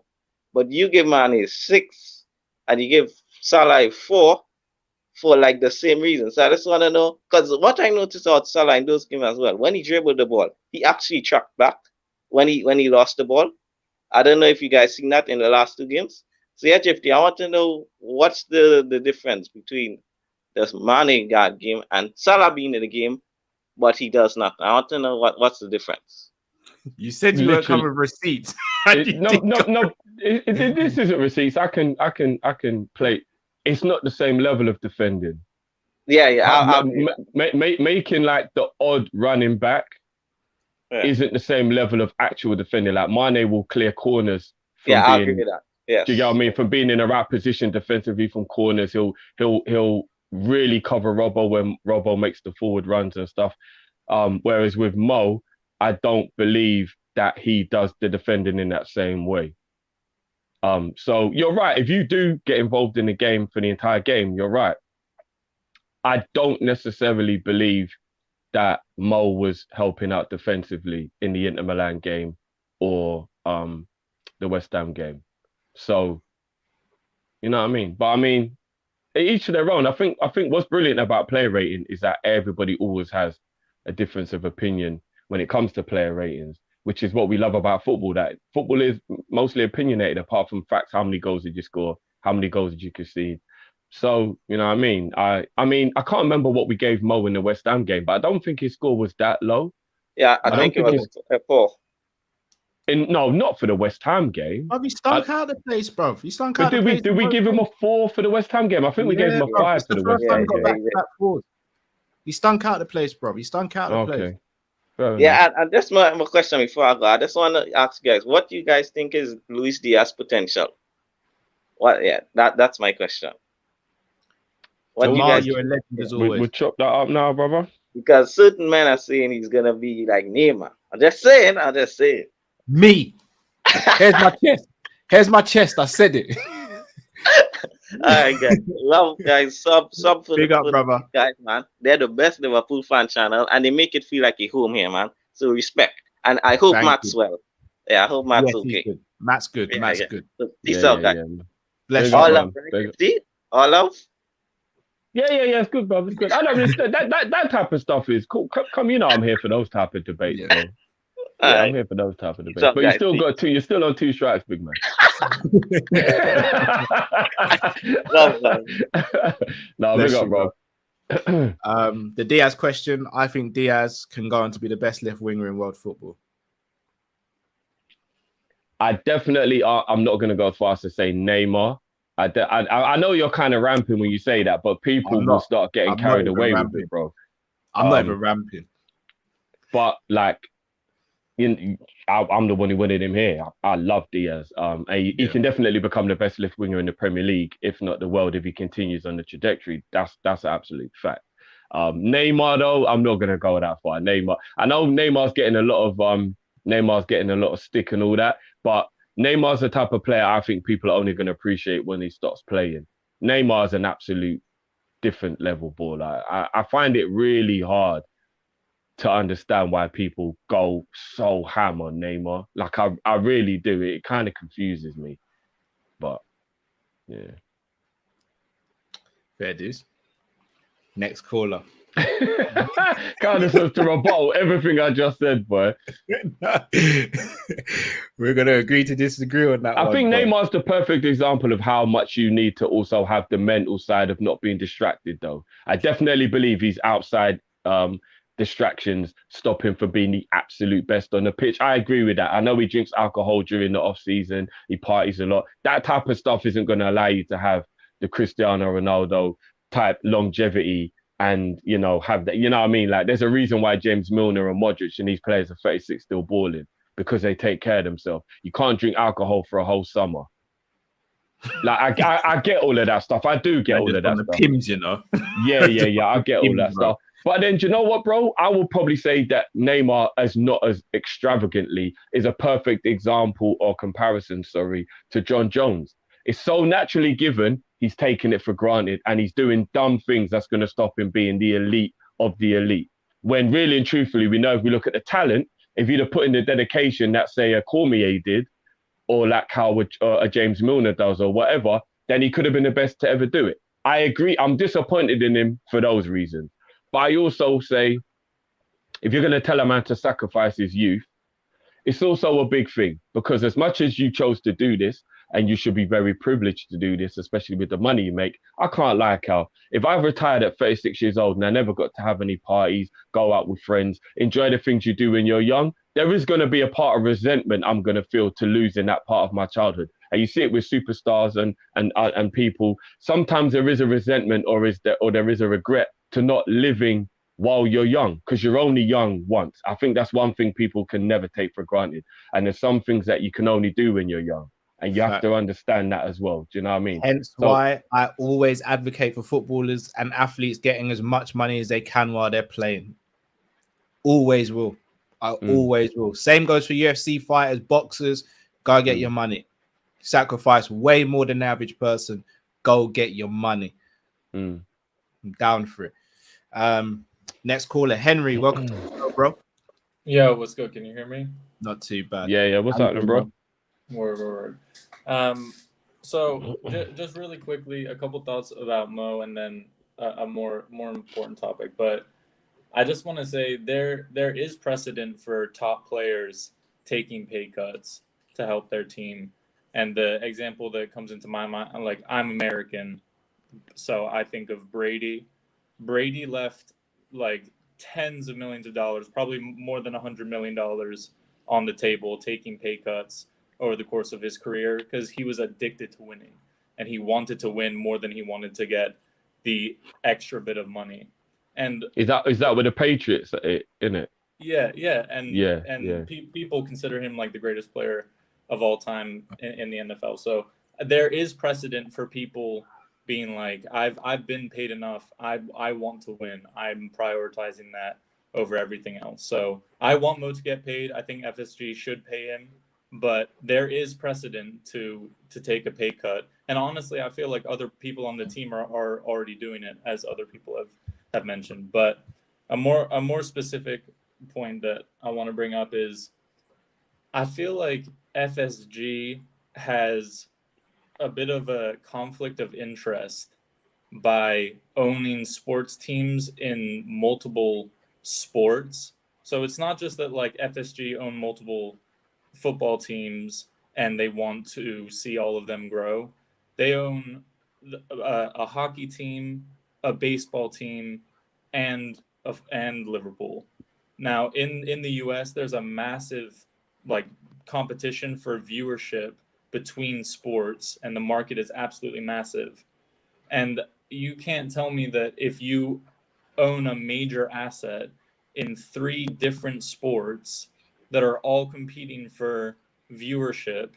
Like, I understand how for your company it lets you diversify and protects you financially, but how can you honestly say that you are doing everything you can to maximize like Liverpool's viewership or promote the Premier League in the US and thereby bring in more money and make these conversations about more feasible if you're also promoting a hockey team who wants viewership and you're also promoting a baseball team that wants viewership? So again, I understand why it's a smart business decision, but I feel like it also it's an extra set of rosters that they're comparing salaries to as well. And like the players on those teams, they're not stupid. They know that they own Liverpool, and their agents are intelligent. They're going to be doing the math. What's the revenue that Liverpool brings in compared to their top salary? What's the revenue that the Red Sox pull in versus their top salary? So then them owning those teams, we're not just doing the wage structure comparisons within our squad. We're doing it in multiple squads and in multiple sports. I might be overthinking it, but I just feel like it's a conflict of interest and doesn't let us maximize our potential because they literally have a vested interest in having those other teams gain viewership and gain notoriety. So I just Henry, I want your opinion if Yeah, that's very a well material said, bro. concern. that was And you know what, brilliantly Henry? framed. Somebody in the comments said they also own a NASCAR team as well. I don't know if that's true or not. I think that is like a racing team. I don't know if maybe it is Yeah. within NASCAR, but If they I own know NASCAR as well, they've got their hands in a lot of pots, man. that's A what I'm lot saying. of And pots. how can you push all the way on any one of those projects if Yeah. you're literally competing to have people view each one? Like, yeah, I don't know. Yeah, But no, brilliant points, bro. Henry, fantastic points. appreciate it, guys. Brilliant. Keep Big No, up, doing your thank man. you. thing. Appreciate you, Love you bro. guys. Love, Thank you. man. Big up, bro. Later. Yeah, man. And I think we have touched on that before in the past, where we've said like this, Yeah. it's portfolio building. It's not really about maximizing one club. It's like having 4 children and trying to send them all to private school. There's a chance 1 or 2 might not go because it's a lot to get that many. Do you know what I mean? Like This is what I've said. I've said that again. Here's the thing. This is where me and you are different, Drift. You believe a lot in that they have to love the club to own us. I'm not saying that. Of course, I'd love that. I would love that, but I get it. It's a working relationship. In the same way, I have a great relationship with my manager, but I know my manager doesn't love me like they love their child, for example. Like it's impossible that's ever going to happen. What I will say to that though is, when we speak about self-sustainable and stuff like that, this is where I see what FSG are doing. Because us being self-sustainable benefits them. Yes, it benefits us as well, our long-term future, don't get me wrong. But it benefits them more than anything, because what it effectively means that they can have their income revenue from us and not have to worry about it. In the same way, let's, for example, say I had an Amazon business on the side and I knew I'm going to make this amount of sales and Amazon are going to fulfill my deliveries and all that. But I don't have to invest time and energy into it like I would a new business, for example, or something that I love. It's self-sustainable, which benefits them. My only issue with it is, will they go that extra step if and when we need it? And so far, they've been 50-50 with that. whereas I want it to be 90% of the time. Like Yeah. no, it's never going to be 100% because no one or no organization is perfect. I need to see about 90% though. Yeah, no, I agree. It Next shows caller. how Big up, Henry. spectacular they are at being businessmen, though. Bloody Oh, hell. yeah, they're some of the To run best. 4 franchises of that size successfully. But when it comes to the business acumen, you can't talk to FSG. You really can't. You really can't. Bruv, when a man rocks up like this, bruv, what are you telling him? No, it's real, Bruv, he's bro. in the middle of a busy street, bruv, and he's got his own photography entourage, bruv. That ain't just a mobile phone picture, bruv. He probably shut down the street for that image. No, it's real. Bro, I've always said our owner is a gangster, bro. He's an absolute G. If there's one thing we know for sure, you ain't fucking with J-Dub. We know that for a fact. And one thing as well, I totally understand where you're coming from the business acumen side of things. But you know what, though, Cal? I do believe you should learn to love. Because I've heard some rumors about why Roman took over Chelsea as an example, why he learned to love and then he fell in love. You know what I mean? Like you would want to believe, say you was in an arranged marriage, for an example, you didn't know her at first, but you're going to learn to love her. It's an absolute fact you're going to learn to love her. She's part of your life now. So even if they didn't take us for that reason, after all these years, they should have fallen in love by now, surely. I think they do. I think they do love us. I just don't think they love us like we love the team. Yeah, I don't need them to love them that way. It's hard to love them as much as I love them. No, but here's where it's as much how Chelsea, much I love them. So I'm gonna be honest with you. Roman Abramovich loves Chelsea as much as the fans do. Now he does. Yeah, now he does. I think he's loved them for a long time. Like they've loved, like the fans. Although it could also be a part of his ego. We might be mistaking love for ego, because if you own something and you've got a massive ego and you want that thing to always be the best, you'll do what it takes to be the best, and it might not necessarily be love. It could be ego. Very you know true. What I mean? Very it could true. be ego. Very true. Big up to Luke Tanner in the chat as well. Go check out his channel, Let's Talk Sport on YouTube as well. All right, going to bring in the next caller. Then we're going to get through some super chats. Curtis, welcome to the show, bro. Loved it. Yeah. You guys hear me? We hear you, bro. How you doing, man? Yeah, I can't complain. It's Friday, man. Can't complain. That's what I like to hear. I hear that. It's Just want to start off Friday by saying exactly. Just want to start off by saying, Henry, that was a fantastic call. I mean, it's pretty hard to follow up on that. So I just want to chat through 2 things very quickly. One is Rafinha. I was hearing a lot of people say he has an attitude right now at Leeds, but just looking at it, didn't Virgil have an attitude when he was at Southampton before joining us? Not on this level. He refused to play. Let's admit, he said, "No, I'm not playing for Southampton." No, I don't think that's actually true. I think he tried to push through a move, and I think he got demoted to training with the youth team. But I don't think he ever. Sorry, the youth players. I don't think he ever flat out refused to play though. Okay, so that's the official story. But to me, like the unofficial story, he just didn't want to play. I mean, it was wrong. It was wrong, bro. Don't get wrong. What he did was completely wrong. It was. Yeah, but just looking at it, I think like Rafinha, his situation, it's Leeds the underperforming. He's maybe frustrated. He's thinking about Brazil, his chances to get to the World Cup. I ultimately think, if he was to come to Liverpool and the fact that, he's getting Champions League football, European football, he would be fine. And I think, somebody who can be at least pleasant, at our club. So that's just one thing that I just wanted to throw out there.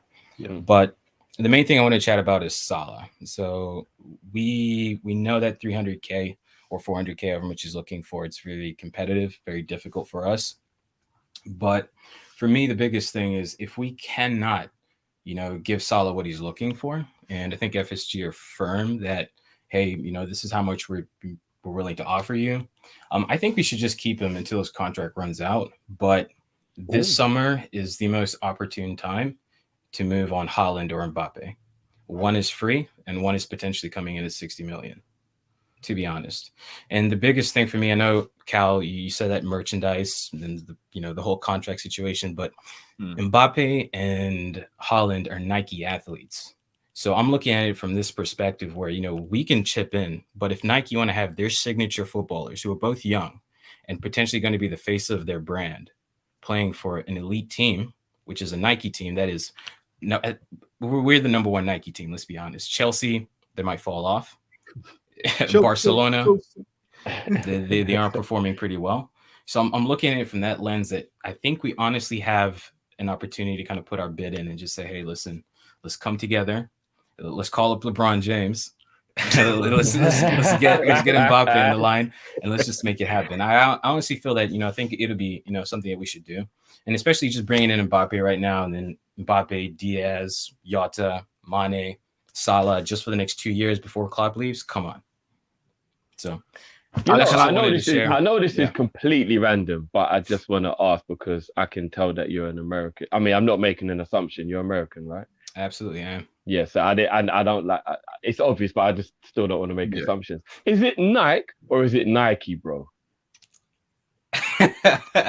I say Nike, to be honest, man. But no, but because it's an American brand. Surely, how you would pronounce it would be how it is, right? Yeah, you could say so. So it's Nike. I always, that whole thing, Kall, is it Nike or is it Nike? What one is it? How are we meant to pronounce it? I've always is it Porsche or Porsche?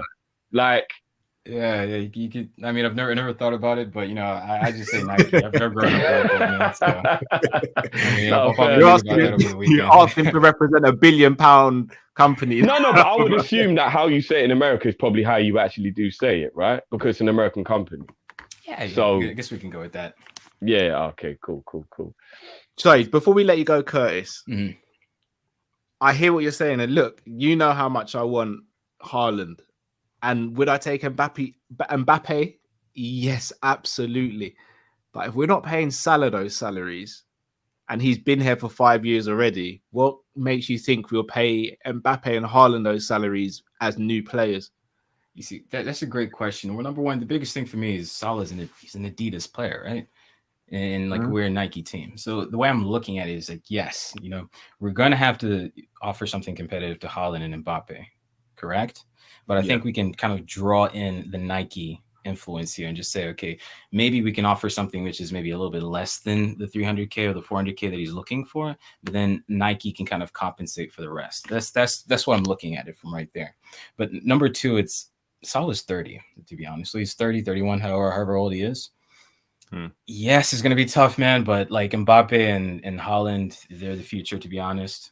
And, we only have X amount of time with Jurgen Klopp. Maybe it might not make sense from a business standpoint, but I'm willing to kind of go down that route, to be honest, and just let Salah stick on. He doesn't want to leave, and then just go ahead and again win as much as possible with that group, with however much time we have left with Klopp.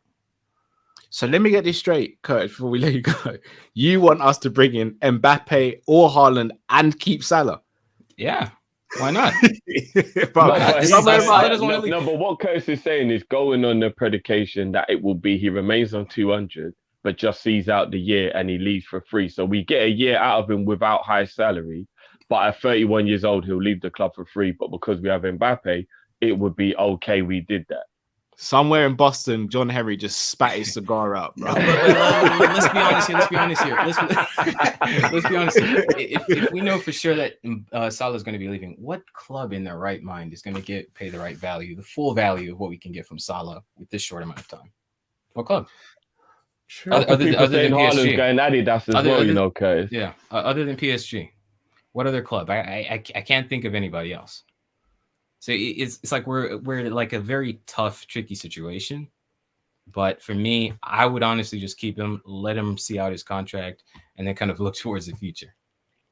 That's fair enough, Curtis. No, you know what? You're completely entitled to your opinion, bro. If I watched Mo walk away for free, I would feel like it was coming out of my pocket. Yeah. I can't these are the cards that we have to deal with, but yeah.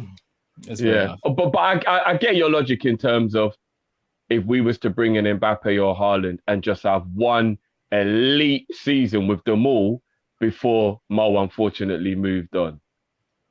Because right now their value is at the lowest. Like Mbappe is free basically this summer, and then you're looking at Haaland again. His price went down.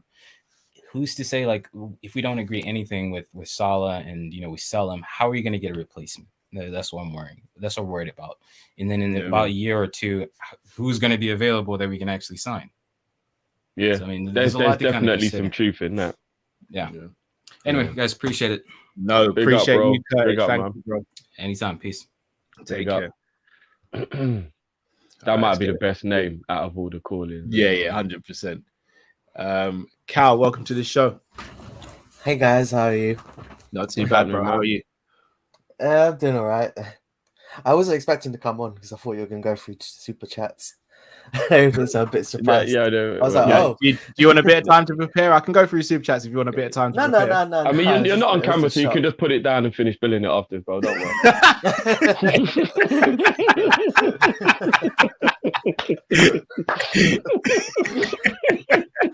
No.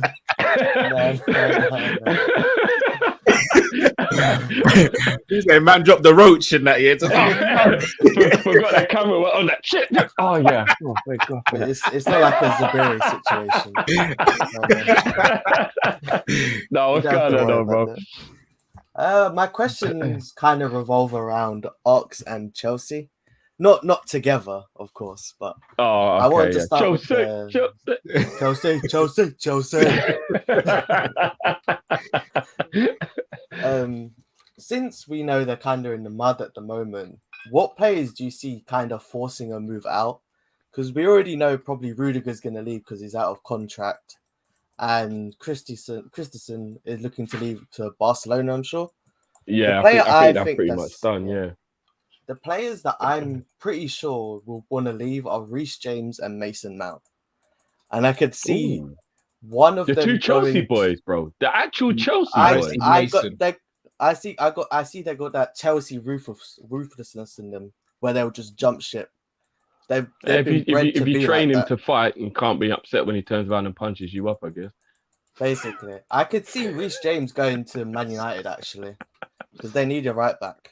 I was just gonna say that. Don't manifest that. Cal, take that back. We don't want them getting improved. Take that back, bro. We can't put that in the atmosphere. Because they're gonna want to stay in England because that's how English players usually are. And Mason Mount, he could easily probably go like Man City or somewhere. And I'm not. Can I be honest with you, Cal? I actually think, sorry to cut you, bro. I actually think that's the opposite. I actually think Man City would go hard in the paint for Reece James with the fact that Kyle Walker's 30 now. I don't. Because I think that Pep would love Reece James. Pep would love James. I'd more see them going for Chilwell. Are we forgetting the elephant in the room here, guys? Newcastle United. Oh yeah, the big boys around. It would literally be a swap. It would literally be a shirt swap. Literally a shirt swap. Yeah. A lot of Chelsea fans could jump ship to Newcastle as well. With the new money and They everything. probably already have. As soon as Newcastle got bought out, they probably jumped. My other question was about it's interesting. And I was a bit annoyed. Ox is one of my favorite players, and I was really annoyed by his stroppiness. And it's probably because I agree with Drift. It was probably the Harvey Elliott part of it. That it was the little salt in the wound that probably hurt him a lot more. Because he understands Naby Keita's ahead of him. But when a youth that's just come back from injury comes ahead and he wasn't even in the match day squad, that's got to feel like a dagger in the heart when you like see him walking up and everything. Yeah. And we kind of forget that he's kind of completed the set on club football now. He's won everything possible. Because he never won the League Cup with Arsenal. You're right. So I thought he would have been happier. He would have been happier. Yeah. He would have been happier because he's won the Club World Cup, the Super Cup. I know he didn't play in the Champions League, but he was in the matchday squad, so he gets the medal. Premier League. I thought he would have been happy about completing the complete set. You thought that would put a smile on his face. The other question I want to ask of him is when he retires, I'm pretty sure we can all agree he's going to be a pundit. Like, he's got the personality for it. Yeah. But I agree. What team do you see him talking about more, Arsenal or Liverpool? I'd say Liverpool just because he is a Liverpool fan himself. Yeah. And not even just that, bro. Remember, he's a Southampton boy as well. He wasn't actually an Arsenal Youth Academy player. He was a Southampton Academy player. So he's got a love for them. He shows when he scored past them that he doesn't celebrate. But yeah, he's an actual Liverpool fan. His family Liverpool fans. Yeah. I think that's The why it reason hurts him, bro. yeah. I think that's why it hurts him, because imagine any of us playing for Liverpool, you get your dream move. When the time comes, you got to move on. It's gonna burn you more than anything will ever burn you in terms of moving football clubs, because you're leaving your love. You're not just leaving a club, whatever. You're leaving because when you support the club, the love is deeper. You can move to a club and you can love the club for what they are, because like Mo, for example, or Virgil or Mane at Liverpool as an example. But if you're a Gary Neville, if you're a Jamie Carragher, or somebody who's like come through the academy, and then that's why those players never left. That's why John Terry never left Chelsea, Carragher never left Liverpool, Neville never left Man United, because there's something different about when when you're that kind of attached. So I feel like it will really burn Ox to leave Liverpool. Really, really burn Ox to leave Liverpool. Yeah. Between the Ox and Naby, I can see Naby getting sold in the summer and Ox leaving on a free. Well, not this summer, but the next summer after. I think that's the likely situation that's actually going to happen. Because I don't think any club's going to come in for Ox, and I don't think we're going to want to sell him, because he is one of our most versatile players. Ox, like Klopp does like that about him, that he can play pretty much a lot of places on the field. That gives him usefulness. And true. Like, what's the point of getting 10 mil for him when you could probably fill in like 3 different positions for a season where we might struggle with injuries? And he has been really fit like the whole season. Like, he had an injury and came back the next game. Like, I think that just shows how good our coaching staff has improved with that as well, with Naby, Ox, Matip. I don't want to jinx it, so touch wood. Yeah. No, but good points, man. Good points. I think Naby's value is probably around 20 to 30 million in the market, so it is better you get value. Whereas Ox, I've always said I don't think we'll get a lot of money for Ox. So yeah, I agree, man. That's all I got to talk about today. Cal, you've been brilliant as always, bro. Big up, bro. Right, see you guys later. Take care, brother. Big up, man. Bye. Cool. I think Cal makes some good points. I'm not gonna lie. I think he does, does. Man. Yeah. But bloody hell, these supers are getting back now, bro. I feel we should get rid of before we bring in the next one. Now. Yeah. Jamrock, big up Jamrock. I feel like I haven't spoken to Jamrock for a while, man. We are all human beings. If Mo signs for 400k, if I'm VVD, Alisson, Fabinho, Trent, Robbo, Matip, Sadio, Mo's not 2 to 2.5 times valuable to the success of this team. Think their wives would agree. I hear that, but again, it's not necessarily a value just to the club, it's what they bring in as well, Jamrock. I hear what you're saying on the football pitch. No debate there. Salah contributes like the others, maybe a slightly bit more. But revenue-wise, income-wise, he brings a lot to the table, man. Brings a lot to the table. To be the fifth to be the 5th most purchased shirt in world football. We've never had a player like that before. We've had Suarez, Gerrard, Torres, names that just synonymous with the greats of world football. None of them have ever brought in this sort of revenue, this sort of income, this sort of notoriety. Let me ask you though, Cal, if you care about that stuff to a degree, is that not an inflated ego? No, it's not necessarily caring about it, but it's showing your value though, Drift. No, I get that, but if that would be the reason for why you would be angry if you didn't get what you feel you deserve, would it not be your ego more taking the battering rather than anything else? Me personally, no. So it's like, again, let's say for example, all 3 of us were getting paid a certain. Let's say we're all getting £100 from Kop-Ish. I just use round numbers. All getting £100 from Kop-Ish, and we asked Don Robbie, to join our channel. We know we could go from maybe 24,000 subscribers to 100 subscribers in 2 weeks with someone like Don Robbie. Can we then turn around to Don Robbie and potentially turn around and say to him, "Yeah, you're only going to get 100, bro"? We can't really. No, we can't. We can't really. No, but I'm just trying to think whether it would be egotistical to then be like, well, if we're doing the same amount of work, I get that you have more credibility, but because it'll be like, all right, let me give you a quick example. Gorillaz, for example. I'm not sure what the musicians did before, but I know the lead singer was from Blur, right? So he was a superstar. I doubt very much that he walked in and was like, right, I'm getting quadruple or triple what any of you lot getting paid because I'm the thing. I think there's just a band and they split the money between them.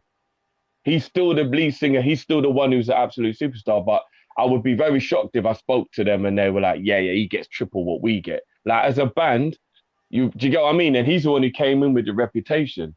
So I could be wrong. Of course I could be wrong. But at the same time, that's what I'm saying. Like leave your ego at the door at the same time. Do you get what I mean, Cal? Like if you're selling all them shirts, I get that you're going to realize that's what you're doing. But if that's the only reason why you don't want to sign the contract, I'd still be disappointed. I would still be disappointed. Couldn't you say that's ego from the other side though, Drift? Because they're not kind of seeing the value that you bring. Like I would want, as the other member, I would tell you should get more. But if you're the one telling me, I still think it's ego driven. Do you get what I mean? Like if we all agree and we all tell you deserve more, that's us volunteering the fact that we appreciate and get where you're coming from. But if you come in and go, right, I'm worth this, it'll be a bit like, right, man's moving like a superstar, yeah? Do you know what I mean? Like, I guess you got to look at it from both sides, isn't it? But again, I think it's how it's spoken about as well. If Robbie came and was like, you know what my fee is, do it, sort it out, then we'd be like, right, done. Like Robbie was like, look, guys, I know what the situation is here, but I personally feel I bring this to the show. So even though you guys are making this, I feel I should be making that.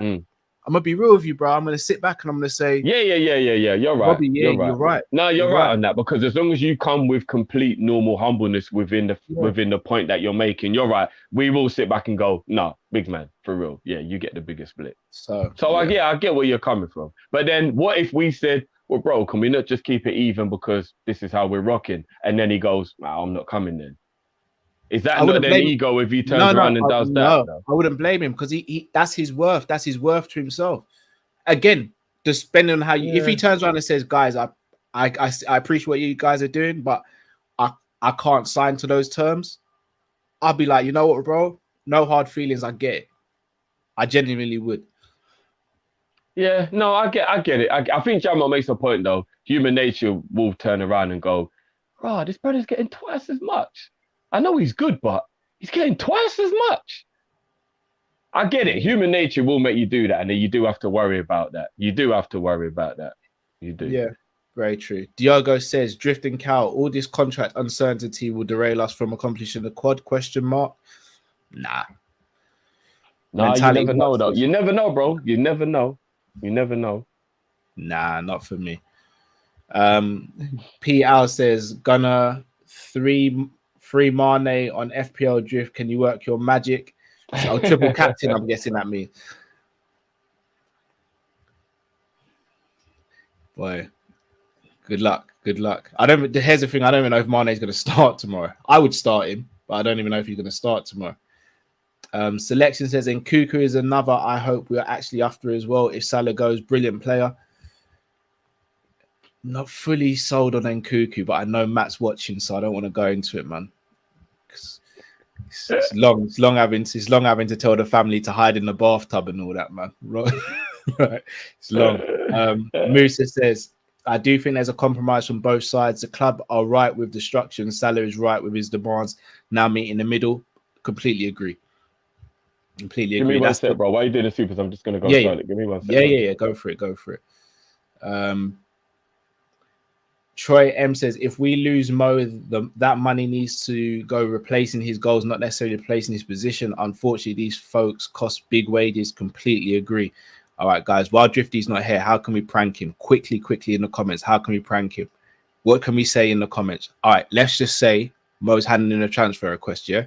All right, you guys are with me? All right, put it in the comments. And say it's come from a couple of different sources like Graham Kelly and flipping Lynch and all that. All right, this is how we get Drifty, guys. Get on board now. All right. Rahil says the irony of people slating Mo's character for supposedly being money hungry, but at the same time, other players will be peed on. He's on way more, suggests the other players are jealous of him. Yeah, I don't think there's players who are jealous of him, to be honest. So yeah. You guys are the best, by the way. Still, you guys are the absolute best. I love you all, man. I swear to it. I flipping love you lot. Selection says, who says we haven't offered Mo 300k plus already in the last offer? If he wants to be paid like sort of Ronaldo or City players, I would sell. His agent's pushing this, I'm sure of it. Again, that's speculation. Selection. Not saying you're wrong, but can't even say you're right either. It's a 50-50 guess on what you just done there. Ed Father of oh, you lot are the best. Ed Father of two men David says, Dreadfire.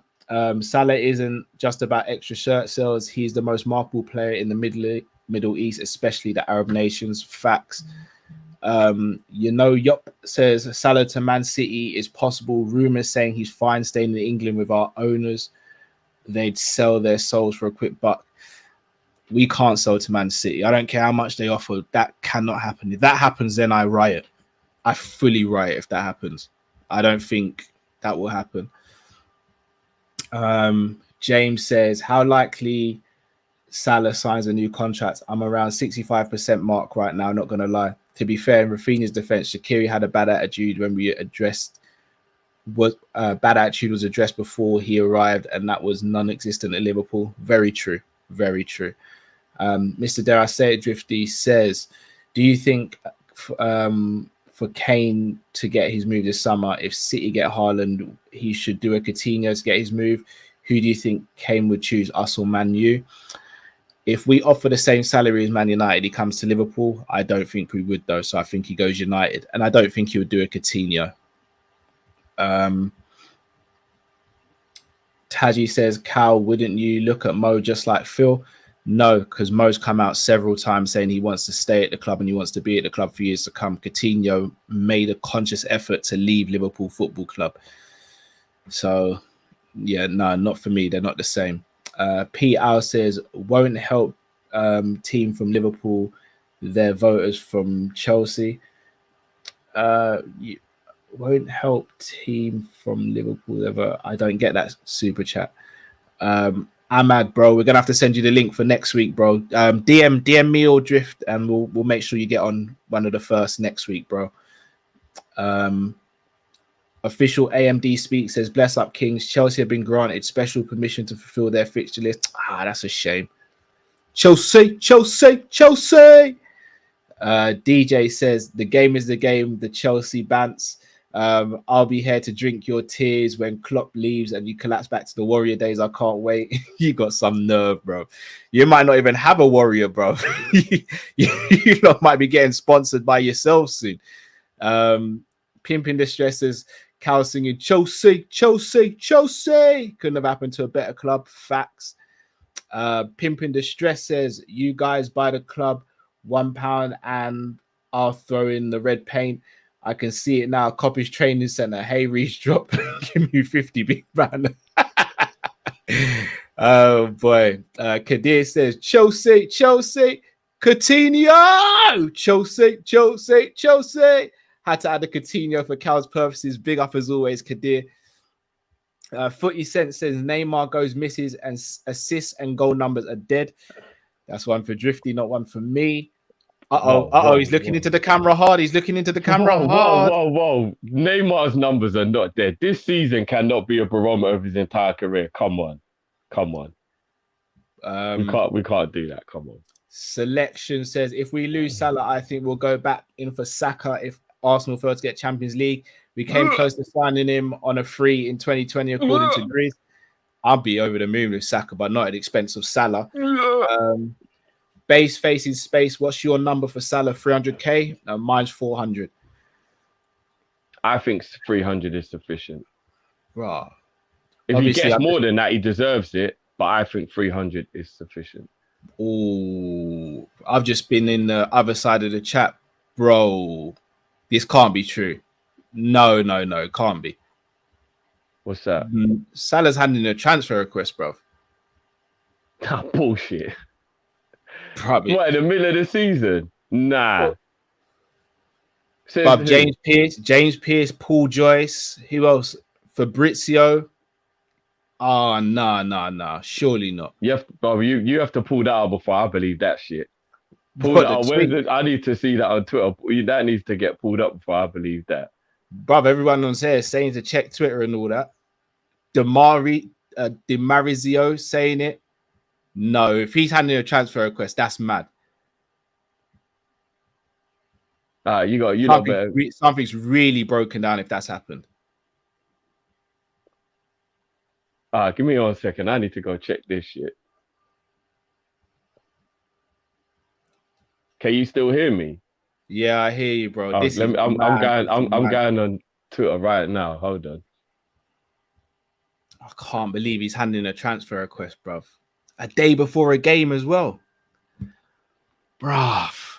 Who's the Paul Joyce, did you lot say, yeah? Bob, everyone's reporting it. Paul Joyce, Pierce, Lynch. Bruv, a day before a game, bruv. Why would you do that? Jamie Phillips, big up Jamie Phillips, says PSG apparently are willing to give him 600k. Oh my goodness me. Are you checking Twitter, Drift?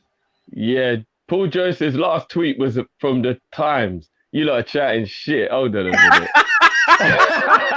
You lot are chatting shit. Oh, everyone in the comments, you lot are legends. You lot are chatting shit. Everyone in the comments, smash the like button for yourself. You lot are legends. You lot, oh my days. The whole fucking community tried to troll me. Are you serious? when you went to the toilet, we had a little agreement that we'd come up with a little narrative, bro. Oh no, that's right, well done, everyone. Well done. You know, but your calmness made that hard to believe as well, because it was like, why are you not getting as worked up as I am inside hearing that news? I'm not gonna lie. I wanted to see you in full meltdown, bro. I'm not gonna lie. You look too calm. That's why I was like, is this I'm real? trying to hold back the I need laughter, to go and bro. check this myself before I get angry about this. Jeez, almost got you there. Right. Is that one of those ones where you leave the room, people talk about you, like? No, you know what? Well played to everyone, though, if you lot was, because everyone in the chat did start saying it. I was like, okay, hold on, I need to go and check this. I'm not gonna lie. If it happens now, I'm coming off all social media, of everything, forever. All right, next caller, guys. We've got a very, very special guest. If you've followed this channel from the Football Banter Show days, you'll know who's about to come on. The best beard in the game, people say. I'm still asking him for tips, and he's never given me the tips. The one, the only, man like Gaz in the building. Come on. Come on. Yo. What's going on, bro? Not gonna lie, sorry. First of all, I didn't see you lot starting this joke because I'm wearing black for Salah leaving. I'm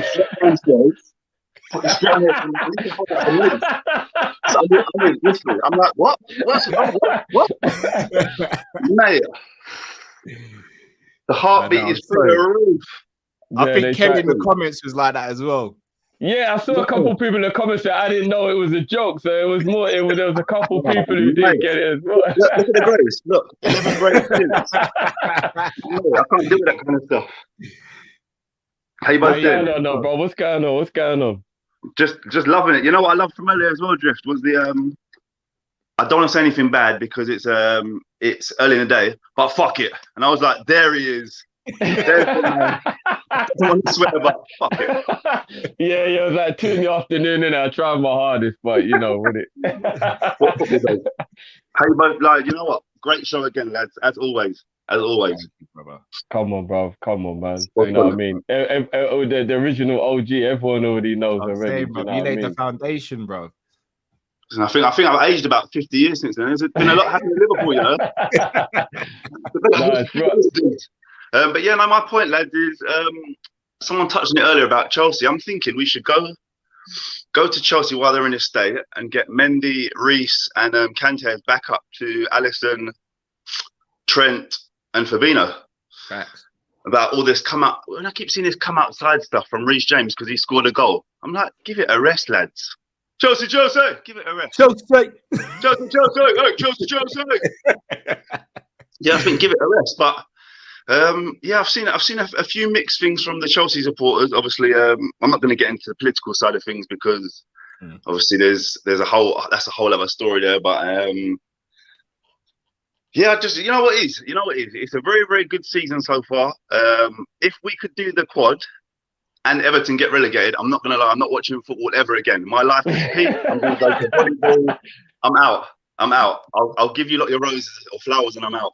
Like, that would be the absolute pinnacle. I agree, bro. I'm not even going to lie. If Liverpool won the quad and they got relegated, yeah, done. I genuinely feel like it would be the best time to check out. That's it, done. Done. It would be like, look. Supporting New Zealand volleyball after that. That's it, I'm done.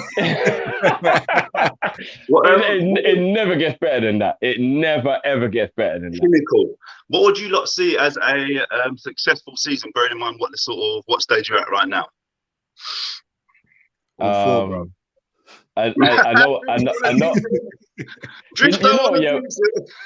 We've had this conversation off air, and Cal is just as greedy off air as he is on air. I genuinely believe we couldn't turn around and say this was a bad season if we come runner-up in the league, get to the semi-final of the Champions League, and win the FA Cup. I'd be disappointed that we didn't get one of the big ones. Absolutely no doubt about it. I'll be spewing. But if I sat back, added to the fact that we got Diaz in the transfer window as well, I wouldn't be able to be angry at Klopp winning the 2 trophies that he hadn't won so far. Yeah. A double trophy win and a great run at the league, and just sitting back and going, City are just too good, innit? Sometimes you have to take your hat off and go, City are so good, because we're not going to win the league because we're poor. We're not going to win the league because City are tremendous. I would genuinely be okay with 2 trophies and runner-up in the league, but I want more.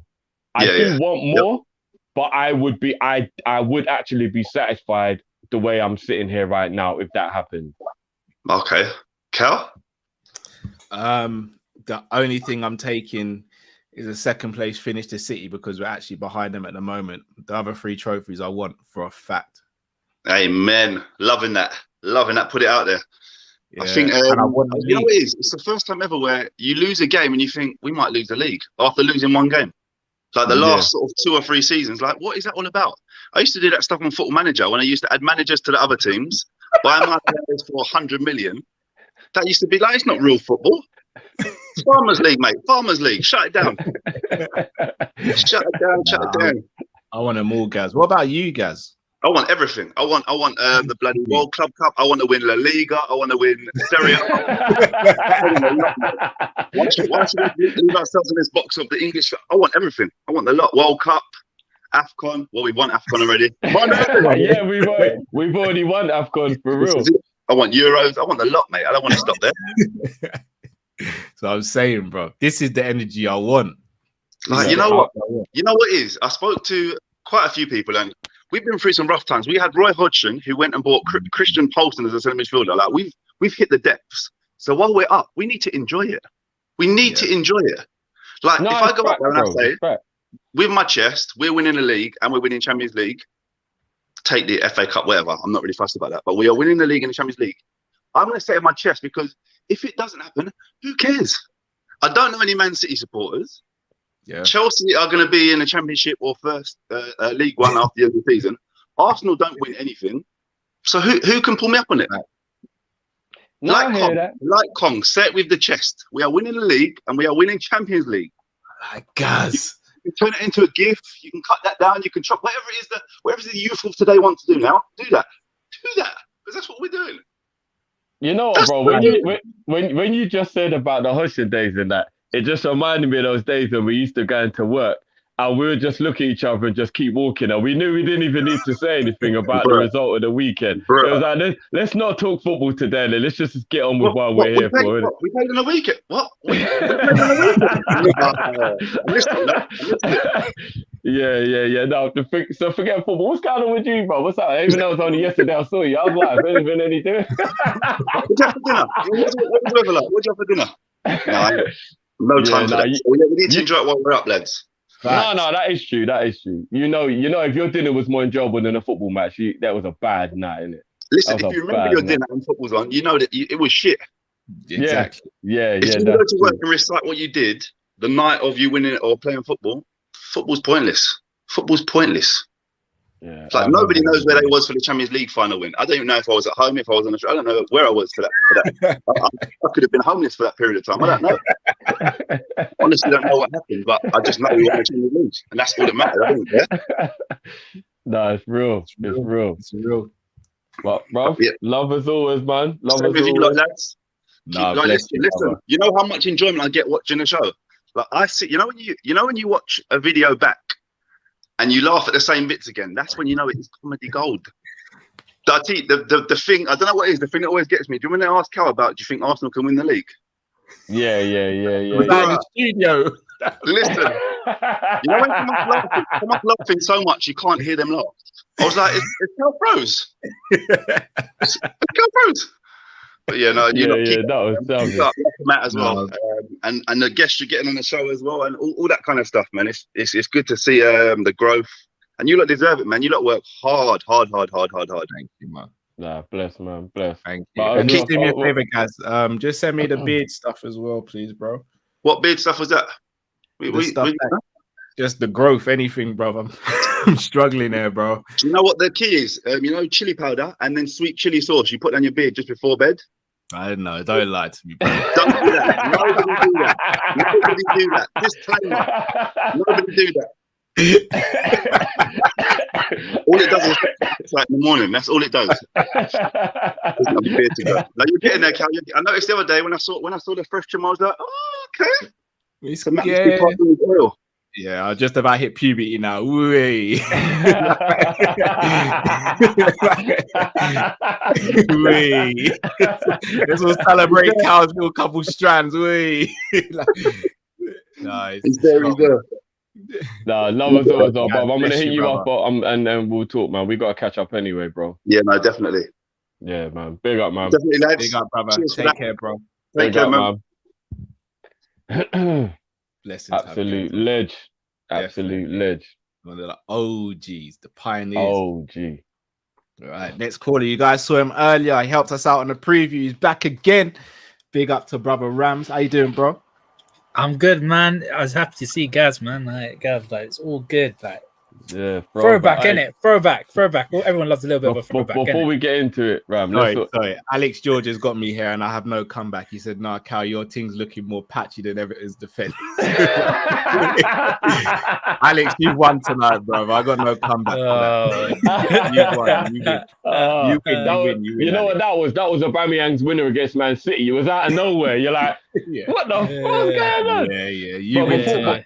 Before you get into it, just because obviously I said, you know what I mean, make sure you come back if we're going to chop it up. So let's all just do it all at the same time, yeah? Chelsea ringing out. 1, 2, 3. Chelsea. I'll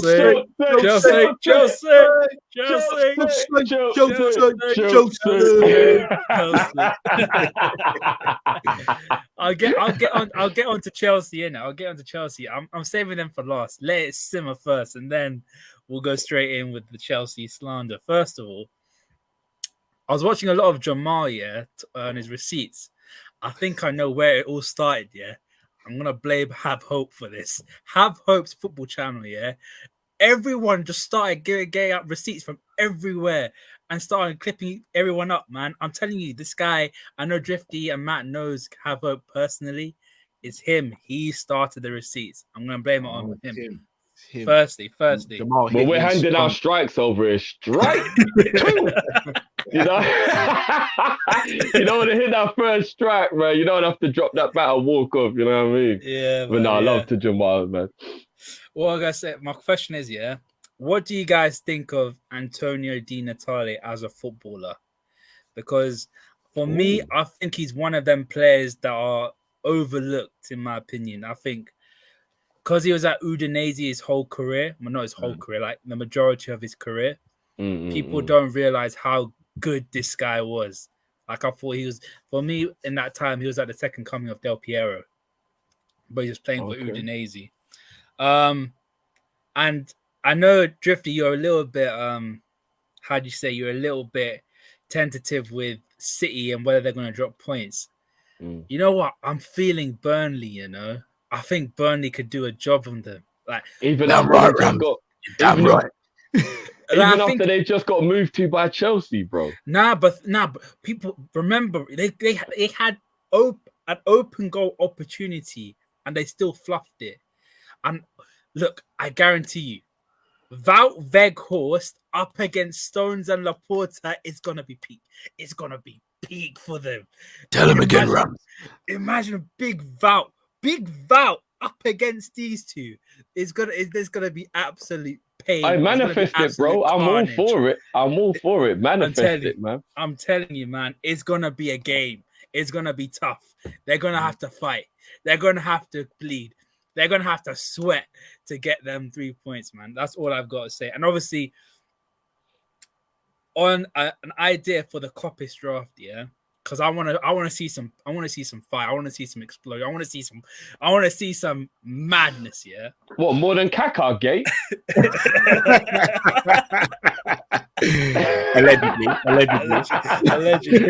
Allegedly. So I was thinking, yeah, a Europe 11. I know you've done a Europe 11, but there's a cap to it. But you can't pick the top 10 European teams.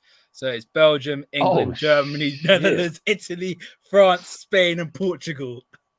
I'm gonna see some absolute pain. There's gonna be pain. It's gonna. I'm up for that. Right, man, will all have Voronin up front and that. I'm up for that. No, that would actually be amazing. Like you know what? idea. And that would actually require homework. Yeah, I'm like down for that. real Rams. homework. That would down. actually require real homework. Like you saw the pain that Drifty had in that Europe 11 with Bergkamp and his boys getting picked. Yeah. Cal did that on purpose. This is what I'm saying. This is what I got to live with, Ram. Imagine I just went to pick the best players available at the time. I leave to go to the shop. I come back, man, set the bucket up in my bedroom. I walk in the room, everything's just on me. I'm just standing at my door. I'm like, what the hell? I was gone for 10 minutes. I just went to get myself a Snicker, you know? Like. And last but not least, we've got to talk about these, man. We've got to talk about Chelsea. Chelsea Football Club. Chelsea. Everyone knows I'm from the Terrace. The Terrace is where I started out. Callum always drops in. Drifty drops in at times. I was gonna ask over there, is it like still gorilla chess or is it pigeon chess now? What's going on over there? I've been cooking over there the last couple of weeks nicely still. Yeah, simmering. So them man have gone from walking like this to Quasimodo and that, yeah? I've been making the pancakes and Rams has been making the waffles, bro. Everyone's getting pudding, bro.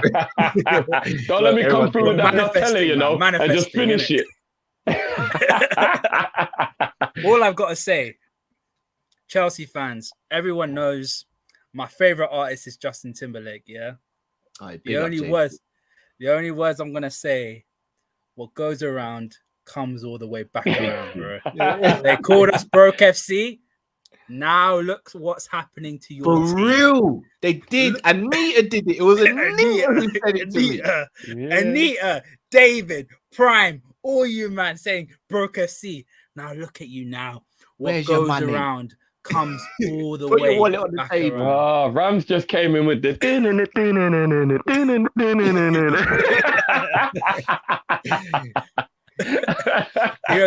Scarlett Johansson settings, man. I'm not gonna lie, in my head now, I've just got the car going upside down. Yeah.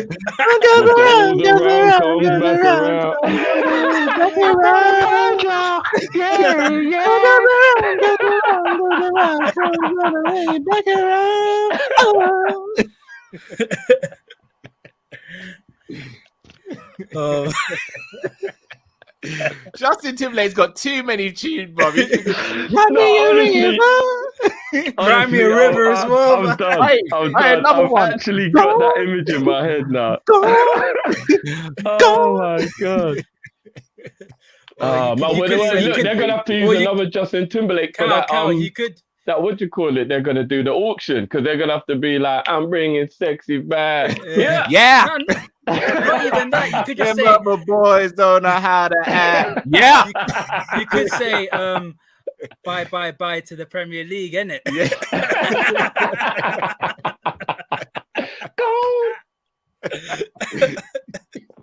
Oh man, that's chaos. That's chaos. Oh, shout out for that as well, because a lot of people don't put enough respect on JT. Like, That JT, guy right there, my ledge. guy. All I can say, Mr. Versatile. His voice is versatile. Can do a lot of 100%. genres. 100%. Yeah. Only I think in terms of R&B, I mean, I have a soft spot for Neo, so I'll put Neo there. Neo, that's my G. That's Usher and Neo can speak to him in terms Yeah. of R&B. That's it, though, I'd say. Yeah. Saying maybe Chris Brown. Chris Brown, obviously, with his catalogue. In terms of vocals, I don't think Chris Brown can touch Justin Timberlake vocally. You don't think so, no? Nah. Not in terms of variety. Not vocal, variety. No, I do. I mean, obviously, we'll agree to disagree. I do. Yeah. I do. I would obviously, Drift, you know, I'm a massive Bruno Mars fan as well, so that's my guy still. Yeah. Mm-hmm. So yeah. I haven't had a chance to check out the Bruno. What with Anderson .Paak? That album is fire. Yeah, I ain't had a chance to do it. If we didn't get copyright strikes, bro, I'd play you me singing it in the car with Stevie, bro. We go in, bro. Man sings the Anderson .Paak bit, I sing the Bruno bit. We're chopping it up, bro. Wait. Speaking of Neo, yeah, we're expecting Neo settings on Wednesday, yeah. I hope because so. it's Arsenal. I hope so. Yeah, man. I Hopefully. Yeah. I really do. We need them to be like, and I'm so sick of Liverpool. I can off the Kopish show. That's good. Leave me alone. Leave me alone. Solomon Diaz. Don't wanna think about for spot. I want to really pam Arsenal in the week. I can't. Oh man. But blessed for having me, man. Blessed big up you, man. Always welcome, brother. Always welcome. It's all good, man. It's all good. All right, big up. Bless up everyone in the comments as well. Smash the like button as well, man. Come on. Indeed, my brother. Come on now. See you later. Take big care. up. Just before we go to the next caller, Dina Tale. I think he's a product of, because he didn't play at a quote unquote big club, he'll never get the recognition he deserved. But he was sick. Yeah. And you know, Rams is wise beyond his years, isn't it? His Ram knowledge knows is crazy. all the ballers, you know. I'm talking not the new school ballers. Like Ram knows the old school ballers. Rams is wise beyond his years. Why do you think I don't go into quiz battles against Ram? Yeah, real talk. Real talk. No, Dean Natale, you're right. I think Dean Natale is one of those players where it's like a Matt Letizia scenario, where he's never going to truly be put in the bracket he should be because he was low to a smaller club, didn't move. But the numbers, Dean Natale was crazy levels. Yeah, the numbers were ridiculous. I know. I was just thinking the other day, Cal, and I know maybe I'm blowing too much smoke on this one, but Alan Shearer's got 260 Premier League goals, right? Yeah. Bro, we played for Southampton, Blackburn, and Newcastle across his career. No disrespect to those clubs. Respectively, they're not the elite clubs. Blackburn were at the time. Only for 1 year, though. Only for the 1 year. Do you get what I mean? And they're not an elite club in general. I truly believe that Alan Shearer was so good. If he hadn't chose loyalty and he'd gone to a club where it was about being around the best and playing with the best, I think Alan Shearer would be sitting here on 400 Premier League goals. Put it this way, if Shearer had gone to Man United, they wouldn't be just sitting on 20 Premier Leagues. And I know people might think I'm a bit mad to assume that or to say that. I think Alan Shearer at Man United is sitting on 400 Premier League goals. I genuinely do, bro. From Scholes, Beckham, Giggs, and whoever his strike partner would have been. Oh my gosh. Can you imagine? Oh my gosh. And the reason why I wanted time as well. Oh my gosh, bro. And the other reason why I wanted to bring it up as well is because I think this is where I don't understand the disrespect as well, because not that Shearer gets disrespected, but people will like laugh if you put him above certain players, especially like your Henrys and your Agueros, right? Harry Kane and Alan Shearer are the leading, and what I believe probably will go on to be the leading goal scorers in Premier League history, playing for clubs that aren't supposed to have players on that chart. And I think that's where the disrespect has to stop. Because when you play for Arsenal, Man U, Chelsea, and those type of players, you're almost expected, if you are great, to be on that list, so to speak. But when you play for Newcastle, Blackburn, and Tottenham, to be on that list, so anybody who doubts those guys really has to check themselves. Like when I hear people still doubting Harry Kane, it fucking baffles me, Cal. Don't even get me started on fucking that. baffles me, bruv. Harry Kane's banging in 175 goals, 20 plus goals for 8 seasons in a row, playing for Tottenham. 176. He's one behind the. He is one behind Lampard. No, yeah, behind Lampard. 8 behind Aguero. Just overtaken Thierry Henry, who played for arguably the best team of the generation that he played in, Arsenal. I'm gonna be real with you. The only person, Harry Kane, unless he gets a debilitating injury, God willing he doesn't, the lowest he's going to finish in the list is second. That's mad. I mean, how some people can still doubt Harry Kane is it makes no sense to me. I don't get it. I would take Harry Kane at Liverpool in a heartbeat. Well, that's why I was championing. Harry Kane's the one I would take over all of them. I think he'd suit us better than Haaland, all of those boys. I would take Harry Kane as quick as I could drive and pick him up myself. Like, it's not even a joke. But yeah, I just thought I would.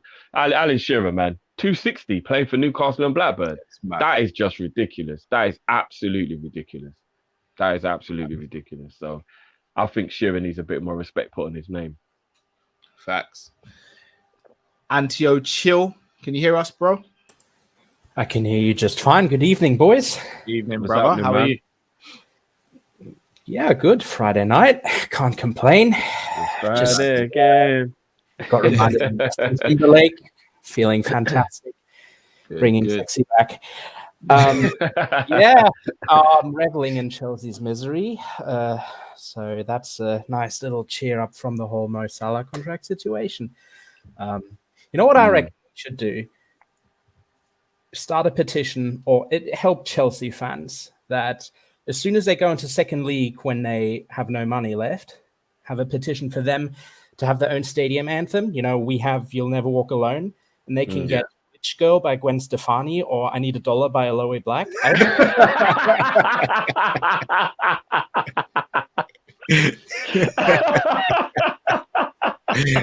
You know, I need imagine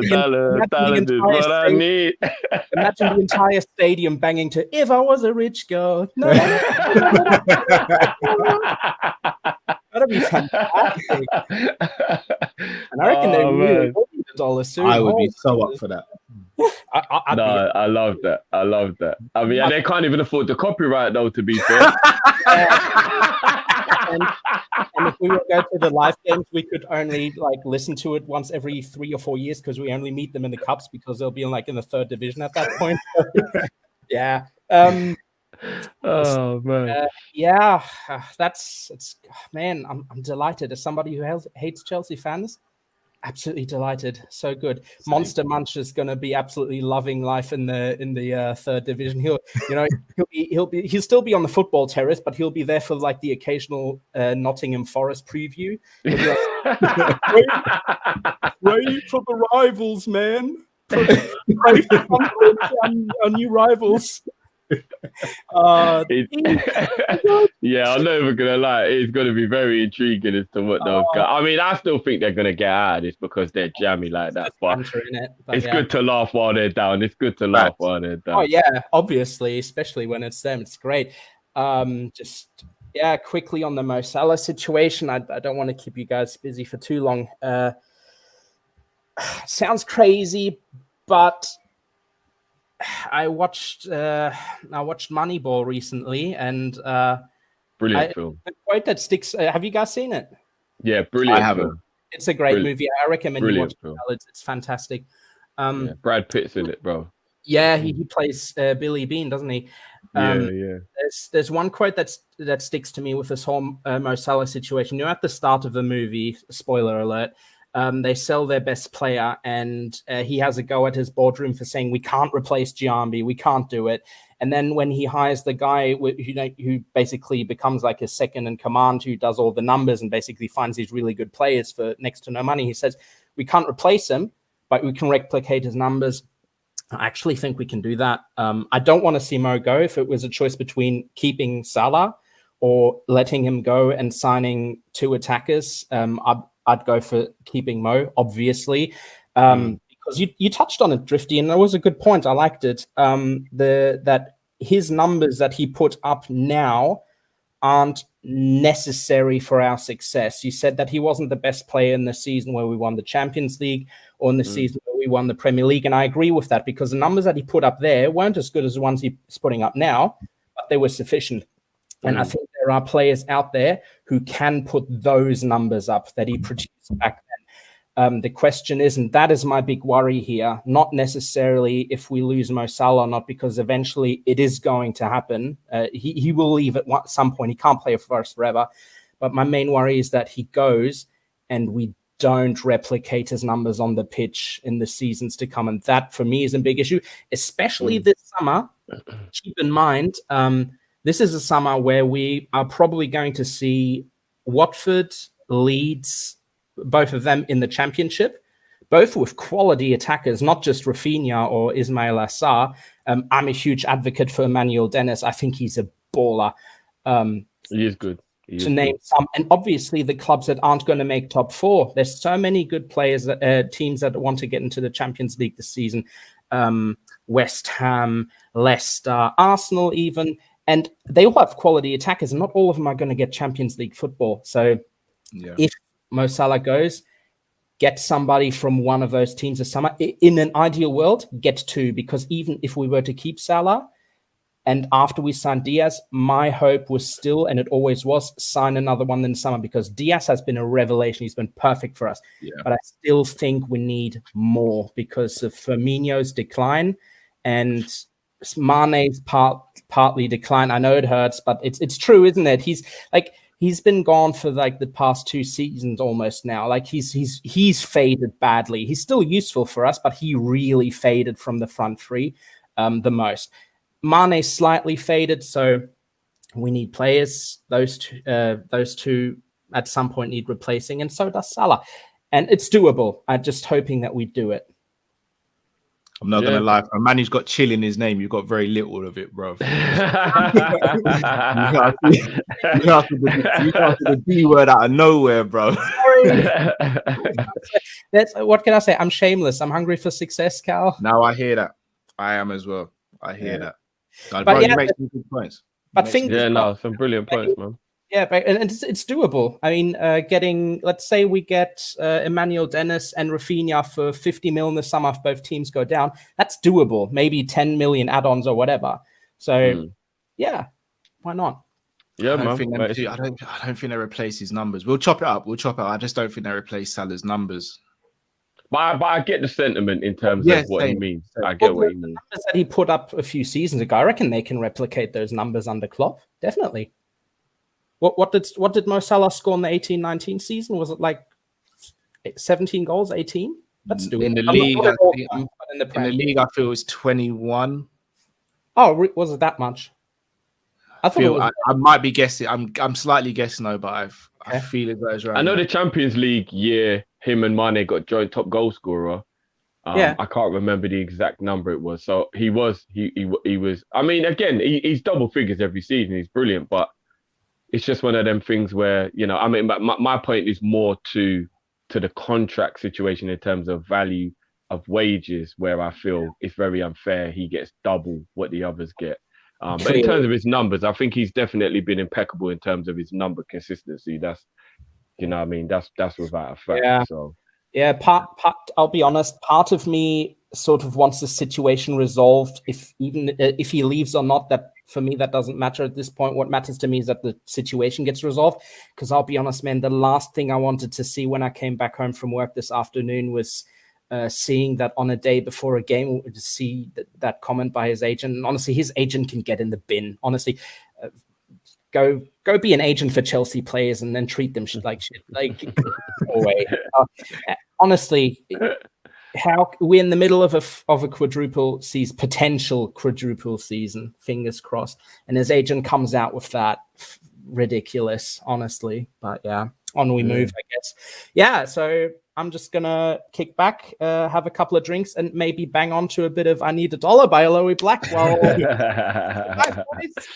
Yeah, big up, man. Big up, bro. Big up. Big up, boys.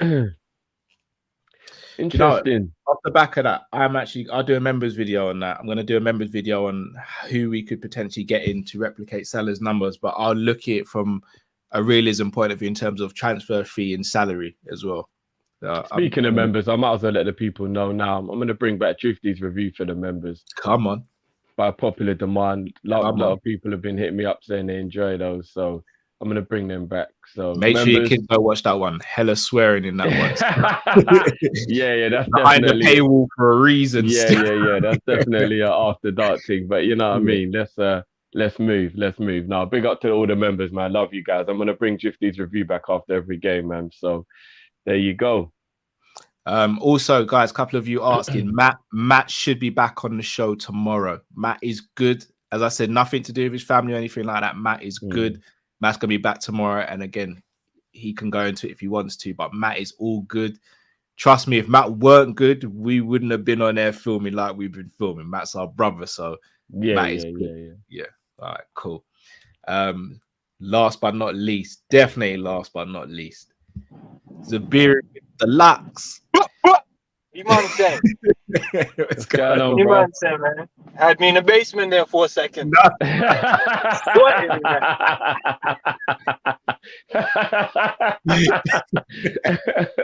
but nah, everything good though, right? Not too bad, brother. How are you? Man, how you doing? Nah, I'm not good, bro. Every day I come in, I'm like, yo, I got a specific thing I'm gonna say, and I gotta tweak it up. Shout out to the callers. I see a guy named Henry coming at FSG other business.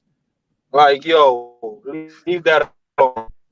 If you're a Liverpool fan, worrying about the Penguins, the NASCAR team, the Red Sox, you on some bad mind thing. That's like you married with one girl, and man got 4 wives, and you talking about, well, he got 4 wives. What's going on over there?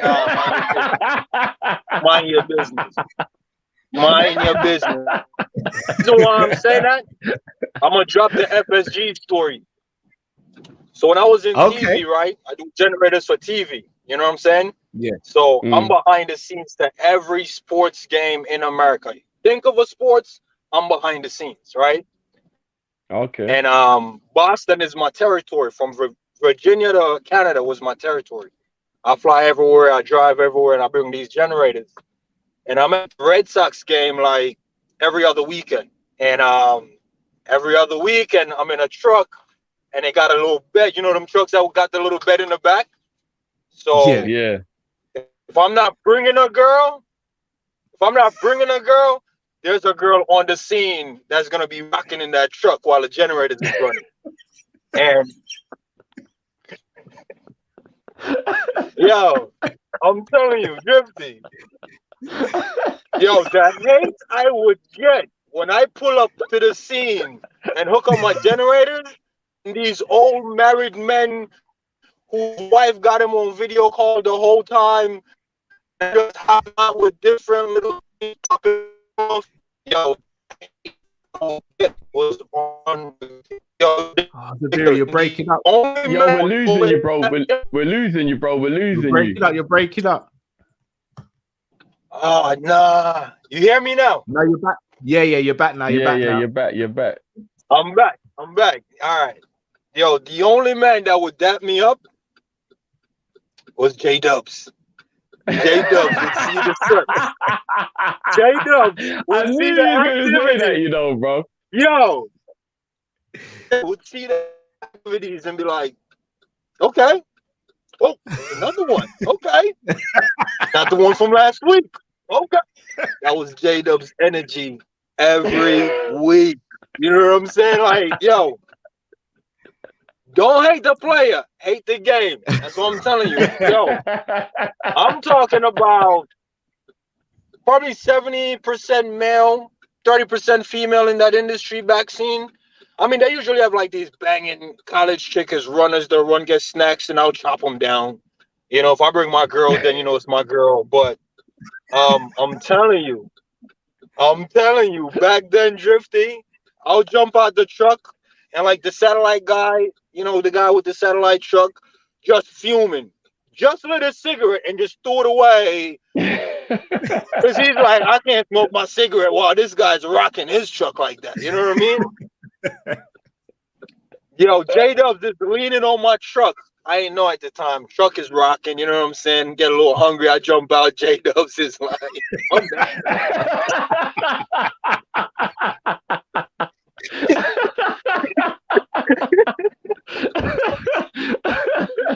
Oh my god. Yo, so much so, like, I'm gonna be very honest. I was a Gerard FC guy. I got no shame in it, right? I supported Gerard like the day he started. That's when I became a Liverpool fan. And the day he left, I was kind of in the air. So I never even knew J-Dubs was J-Dubs until I think we're either signing Keita or Salah. And that's when I pieced it together. I never really got into who owned the club or none of that. So when I found out, and I'm like, this dude been dapping me up? My owner dapping me up. It all makes sense now, though, fam. It all makes sense now. Yo, all I'm saying you've now seen is the behind the scenes G shit. That's why. Yo, all I'm saying is I might not be a Liverpool fan. I might be a Gerard FC. Gerard ain't here. I might be a JWFC fan. You know what I'm saying? Like, I don't really care about the squabbles and, oh, I want 400K. Nah, get in line. Get in line. You get backhand. Get in line. You know what I'm saying? Yo, and on Salah, to be honest, yo, Salah is just a hot chick that wasn't hot. Then you put her on. Now she feeling herself. Like, that's really what Salah is on. Like, let's be honest. Let's be honest. Man went to Chelsea over Liverpool for the bread. Chelsea said spread it. He wasn't spreading it. Chelsea said bench. He wasn't having it. And he left. Let's be honest. Now he's out there. We're like, that chick got potential. We picked her up. We're spinning around. Okay. There you go. Now she's feeling herself. Nah, you know what? How about you step and let's see how much you're really worth. You know what I'm saying? And for the Egyptians gonna come for me, all right, fine. But when Salah retiring, let's say 4 or 5 years, Egypt ain't seen another AFCON final. So wow. Wow. I think you made some enemies today, you know. Yeah, it's all good. I got men like J-Dub spotting me. J-Dub ain't spotting y'all, peasants. J-Dub ain't spotting y'all talking about, oh, we need signing. And men just drop one little Diaz on y'all like the Salt Babe. And all y'all men losing it. Y'all ain't on our level. It's all I'm saying. Y'all ain't on our level, man. And so it's cool.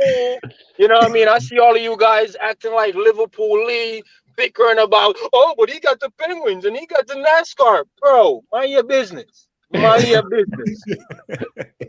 Mind your business. Don't worry about all them other ventures. You either support Liverpool or you're not. What's the problem? So that's some Chelsea Lee stuff right there. That's all I'm saying. That's all I'm saying. I'm gonna be honest. If I'm happily married, they lost me. No. Oh, we lost him again. Zabiri, you there? We've lost him. We've lost him. We'll keep him there. We'll keep him there. That's a shame, man. Zabiri.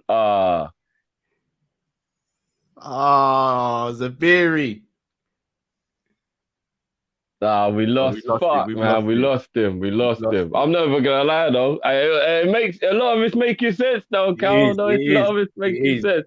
He just made it make sense. You know, when we're like, make it make sense. Zabiri just made it make sense. You know, he really did. Zabiri's he's the G, man. Come on, man. That's a J-Dub daps, you know. He's made a lot of enemies in there today, though. He's made a lot of enemies. He's made a lot of enemies. I'm telling you. He's a legend, absolute legend. Let me get through some of these super chats. Mr. Dare I Say It Drifty says, Trent joins United, or we get Haaland/Mbappe. Or we get Haaland/Mbappe, and Trent stays. That's a no-brainer. And I think he meant, and he probably means they get Trent, but we get.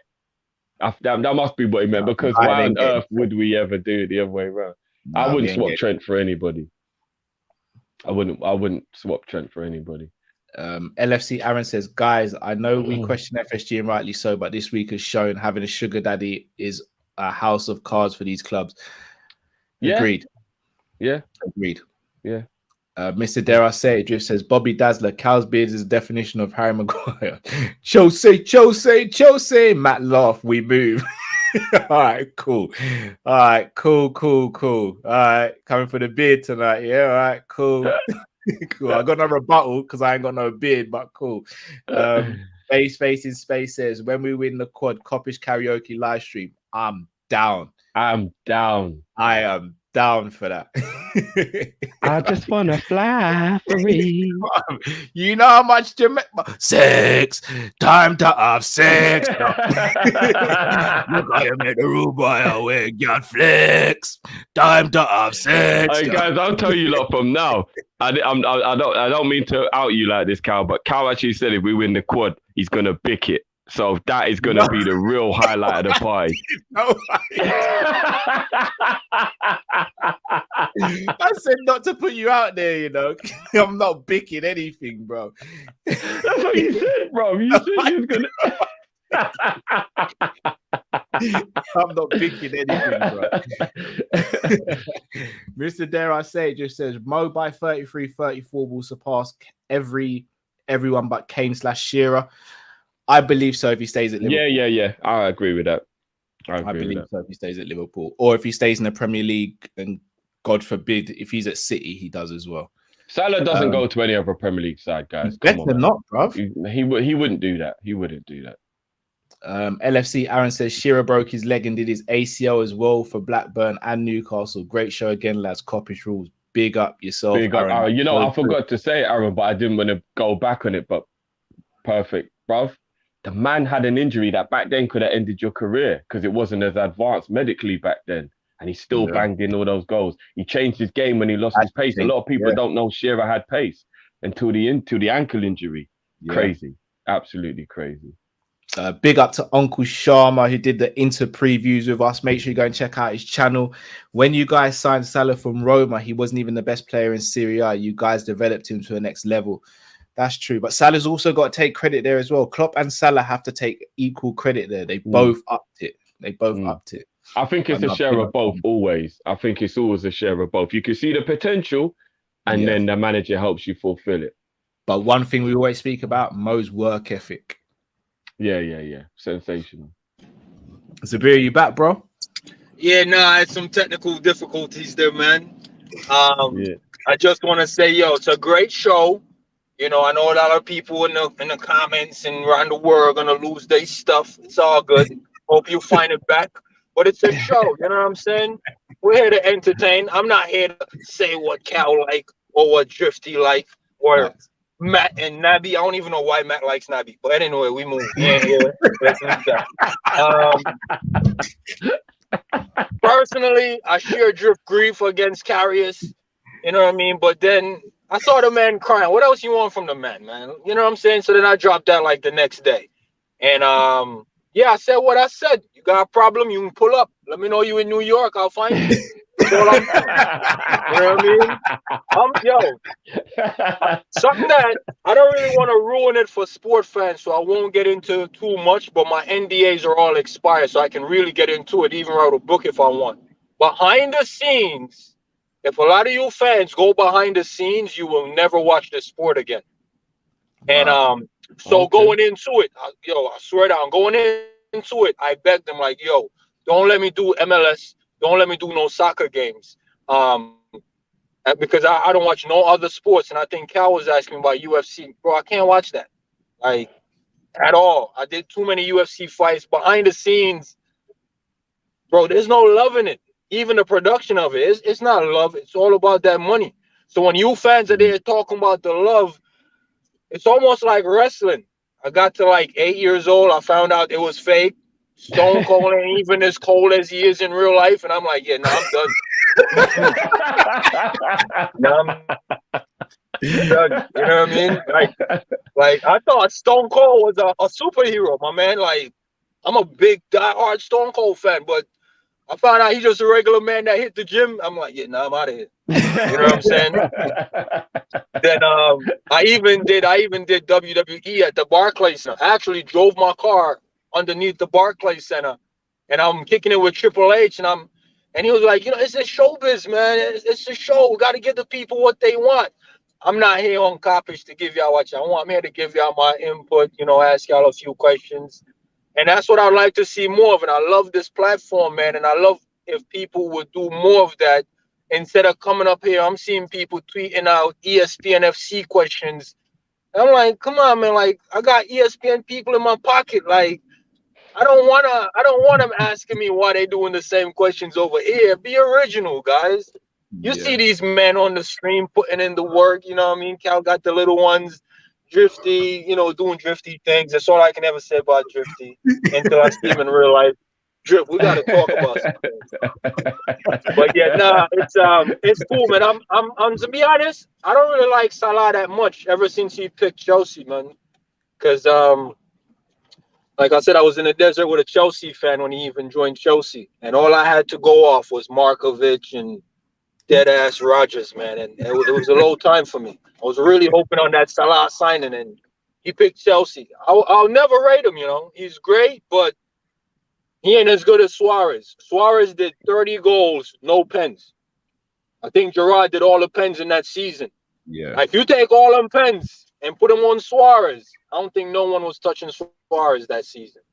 And that's fact. Any Salah hater want to go debate that, get to it.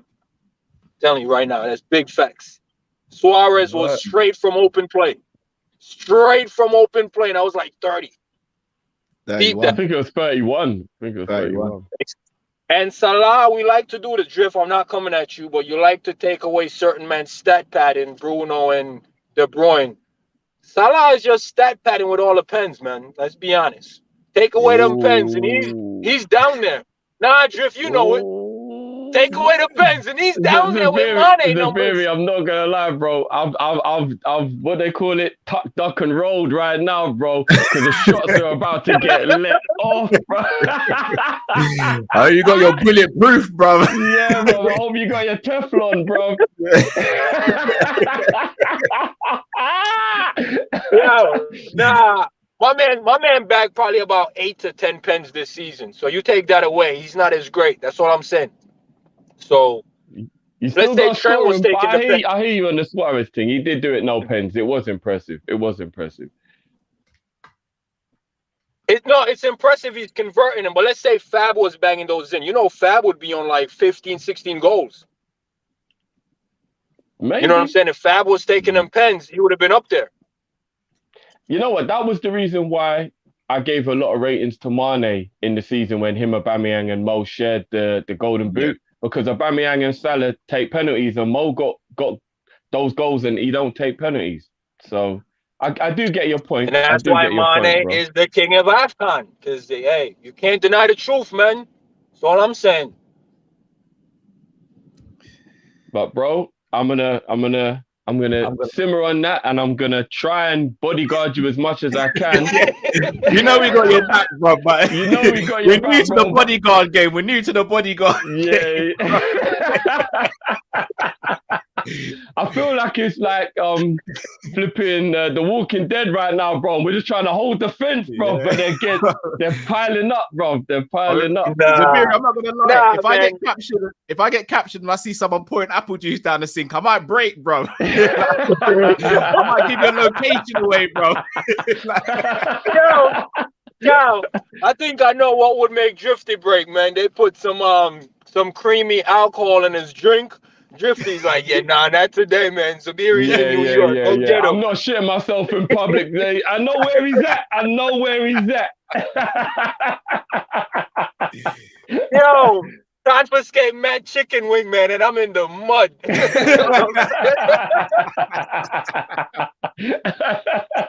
Yo, you hold Taki hostage, man. Even Demo gonna throw me under the bus. I see how it is, man. We all got our price. That's all I'm saying. It's cool. Nah, I'm good. I got securities out here, man. I'm good. No, love as always, though, bro, man. Drive safe as well, man. Drive safe, brother.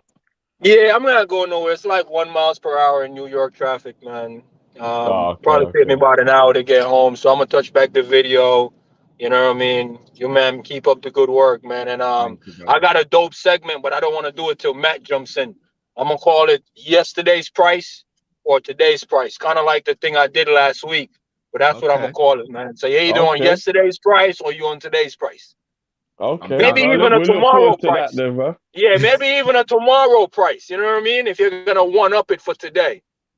Okay. So, we'll yeah, look I'll patent that up. I'll patent that up, and I'm gonna wait for Matt though. So hopefully Matt get back soon. All right. Bless you, my brother. All right, Matt will be back tomorrow, hopefully, man. Okay. Sounds good, man. Big you up. man enjoy the weekend. You too, brother. Big up, man. Take care, man. What a legend. What a legend, bro. Come on. Chainsaw DH says birthday, payday, and a great show from the guys. Love Kopish and use respect to Zabiri. Big up, big love to everyone in the chat too. Well, if it's a birthday, we gotta celebrate the birthday, right? Come on, big gotta up. celebrate the birthday. Happy birthday, bro.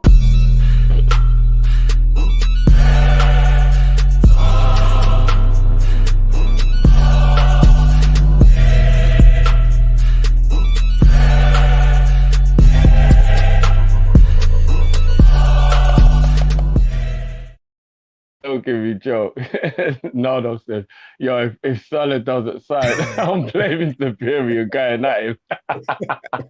Yeah, the Berry's got John W. Henry's ear, bro. Mr. Drifty says, where does Trent rank in the world right now for all players? Top 20. Top 10. Ooh. And I know what's going to happen after I say that, because I know what else I've said about that top 10. I'm saying it with chest, Trent's top 10 in the world. I think whether you're top 10 or top 20, to be a right back and still be in that level of competition is sensational. He's top 10. I think the record is 20 assists in one season for Danny Alves, and Trent's on 16 with 12 games to go plus cup competition. Top he may get it. He may top get it. 10. Guys, college dropout of the blueprint, guys. I'm gonna go blueprint, but college dropout was a sensational album. Problem. I'm going blueprint as well. La la la la la la la la. Yo, people, the new school man them don't know. Before Kanye lost his mind, he was a beast. You know. I'm gonna be real. I'm gonna sound proper old when I say this, Jeff. But you see, the other day I had quite a long drive. I had to go somewhere for work. And I put I've got different playlists. Obviously, I can't play any swearing in the car with Stevie. Yeah. Throw on like an R&B playlist, and bro, they ain't making music like they used to, man. They just ain't. Like, I was sitting in the car and I was thinking, these songs are here. It's crazy. I hear that. It's crazy. I think the one thing that we do, because I'll shout out Gilly the Kid. Love Gilly, man. Gilly is hilarious. And I was watching a podcast the other day that he was on, and he made a good point, is that every generation always tells the new generation your music is trash. And that generation always believes their generation of music is the best. And I think we just got to understand that that's just how it goes, Cal. I think. I genuinely, we speak to our parents, they'll tell us nothing can touch Motown. Nothing's touching that Lovers Rock. Do you know what I mean? And then we'll look at it and we'll be like, nah, man, we talking about Cartel, Jay-Z. And then the new generation will tell you the Baby. And I think that's just how it goes, bro. I hear that, but I will catch my mum certain times, like listening to songs I listen to. Like, mum was listening to Aaliyah and Whitney Houston and all that. Like, yeah. No, but that can still slightly count as her generation in terms of maybe the artist isn't the same age, but the type of music was still suited to her. Do you get what I mean? To her demographic. Do you see what I'm saying? Whereas now we're looking at this. I'm not gonna lie, bro. When I'm hearing this drill music and all that, I'm just like, this is too much. Sorry, Jamrock. Jodeci, Shy, Silk, H Town, Boys to Men, New Edition, Keith Sweat. Oh, come But on! you know what? Do you know why no one's making music like that anymore? Because there's no love left in the world. Can you stop the rain? Bro, songs like that. Bro, come on, man. Hey, big up Matt's hairline. Big up Matt's hairline. Just quickly. Hold on. That's big. Hey, that's big. Big up yourself, man. Big up. Congratulations, man. Congratulations. A fantastic name is Trent, by the way, if you're having a boy. Just throwing that out there. Still, you can't take Stevie and Robbie. They've been taken. Project Stevie and Robbie are full effect. But no, congratulations, Matt's hairline. Jarvis, happy birthday to you, bro. We're gonna drop the beat for you as well. Big up.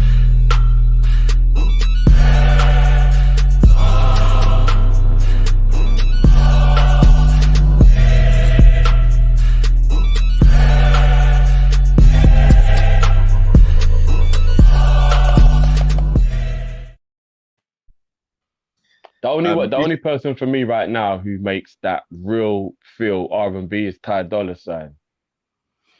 And he knows how to keep it fugging with the R&B, which is what I like about him.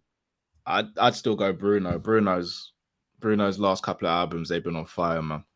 Like I said, I haven't checked out Bruno. I will. Yeah, you need to, Drift. Bass Facing Space has got a point. Dudes are afraid to sing love songs because they'll get called simps. Yeah, possibly. There's no love left in the world, though. I'm of an age where I don't really care what people say. Like, there's no love left in the world, man. Come on, now it's all about telling people pure badness rather than Like if I'm sitting chilling with the missus and we listen to music, I'll throw on a slow jam CD. But I'll throw. So I say a playlist. I ain't gonna throw on a CD. I'll throw on a slow jam playlist. I don't even know if players even have CDs in them anymore. Yeah, I'm throwing down Jodeci and Miguel and all them, bruv. Like, bruv. Somewhere, maybe in the loft. I don't know. I got tape cassettes, bro. Bruv, yeah. So my mum still. There's certain people who'd be like, "What the hell is a tape cassette?" Bro? Yeah, bruv. Just the tunes from yesteryear, man. The songs just nowadays don't hit like they used to. But as you said, Drift, because I don't even just think it's love as in love for each other. I think it's love for the actual craft as well. I think people know they can make quick money and all that. Yeah. Like, you rarely hear love going into the craft now. But no, bruv, look at some of the names here: Marvin Gaye, Luther Vandross, Anita. Come on, I know it's part of a song, but those names alone, come on, man, big tunes right there. Yeah. If we didn't get copyrighted, I'd throw on bare tunes, man. Oh, bro, if we were allowed to play music, I would literally just have Kopish Music Hour and we'd just go in, bro. You'd probably be a rap, bro. We'd just go in, bro. Not for you lot would be getting your partner's pregnant, but I would go in, call it Saturday Slow Jam. I put on a proper diva. Hello, everyone. Welcome to Saturday Slow Jam. You're here with DJ 9 Months. You know what that means. Like, I said DJ 9 months, you know. You know what that means. Tonight we're gonna take it all the way back to the early 90s. Grab your wives, grab your girlfriends, grab your loved ones. We're gonna really take it back tonight, people. Listen, we're gonna go back into time. That's my song.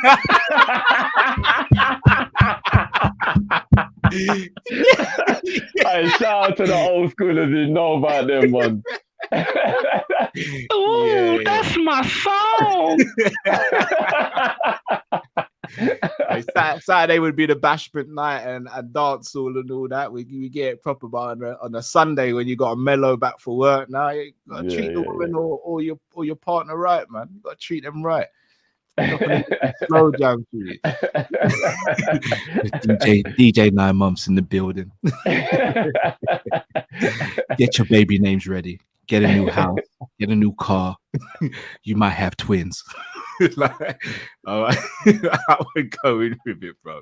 I would go in with it. My slow jam game is I personally think it's unbeatable. My slow jam. No, I believe you. I believe you. I believe you. I don't think I've got in the car yet where you haven't the car yet. Let me just change the playlist. Can't be two dudes and we're banging the slow jam. Put the Jay-Z back on. Put the Jay-Z back on. All it is, if we ever got pulled over by police and they just heard the tunes, they'd be like, oh, come on, guys, what are you lot doing? Like, and it doesn't even make sense. It doesn't even make sense. You're doing 45, you've got Jodeci playing. What's even happening here? This doesn't correlate. Babyface. Why are you listening to Babyface? Oh, Kai says Slow Jam's a song or Song Cry. Song Cry is one of my all-time favorite songs. I'm not gonna lie. Song Cry. So I think Song Cry is in my top 5 all-time favorite songs. Yeah. That song right there. If you listen to the lyrics, deep. I think Kanye produced both of those tunes, did he? Yeah, he did, yeah. He did, didn't he? Yeah. Oh, what you saying, Bobby Dazzler, yeah? You on that playlist, huh, Bobby, huh? Come on, I got you, man. I got you. I know it ain't Sunday, but we're going to bring the days forward and we're going to increase your lives. DJ 9 Months. Yeah. Oh man. Right. But people, we are going to sign off here. We are going to be back tomorrow for the live watch along and post game reaction. So make sure you join us for that, people. If you have, hey, Jamrock, I feel good when you're wrapped up in my arms. Tell him about the berries. But no, do join us tomorrow. If you haven't already, do smash the like button. Subscribe if you're new to the channel. Got one more. John says Devontae swing or babyface. I'm a babyface guy. I didn't like Jodeci. I only liked them when they became Casey and JoJo. Yeah. Oh. Yeah. Sorry, I got to throw up the disclaimer still. I got to throw up the disclaimer for that one. Raw drift, no. Hey, these ain't the thoughts of DJ 9 Months. These are just the thoughts of drifting. Like, nah. Drift. My heart belongs to you. Every freaking day. Every freaking night. You weren't feeling that now. Yeah. All right, Drift. Fair enough. When they separated, yeah, that was when, you know what I mean. Forever my lady. Nah, bro, I'm not gonna lie. I want a Jodeci man still. Fair enough, man. Fair enough. And people, shout out to everyone who called in. Shout out to everyone who was in the chat. Shout out to everyone who contribute with comments. We love you all. Big up to absolutely everyone who joined in with the prank on Drifty with Salah as well. You guys did that off a whim, so big up. Smash the like button, subscribe if you're new to the channel. Until we see you tomorrow, stay safe, stay blessed. We are Kop-Ish and we are out, people. Take care. Peace.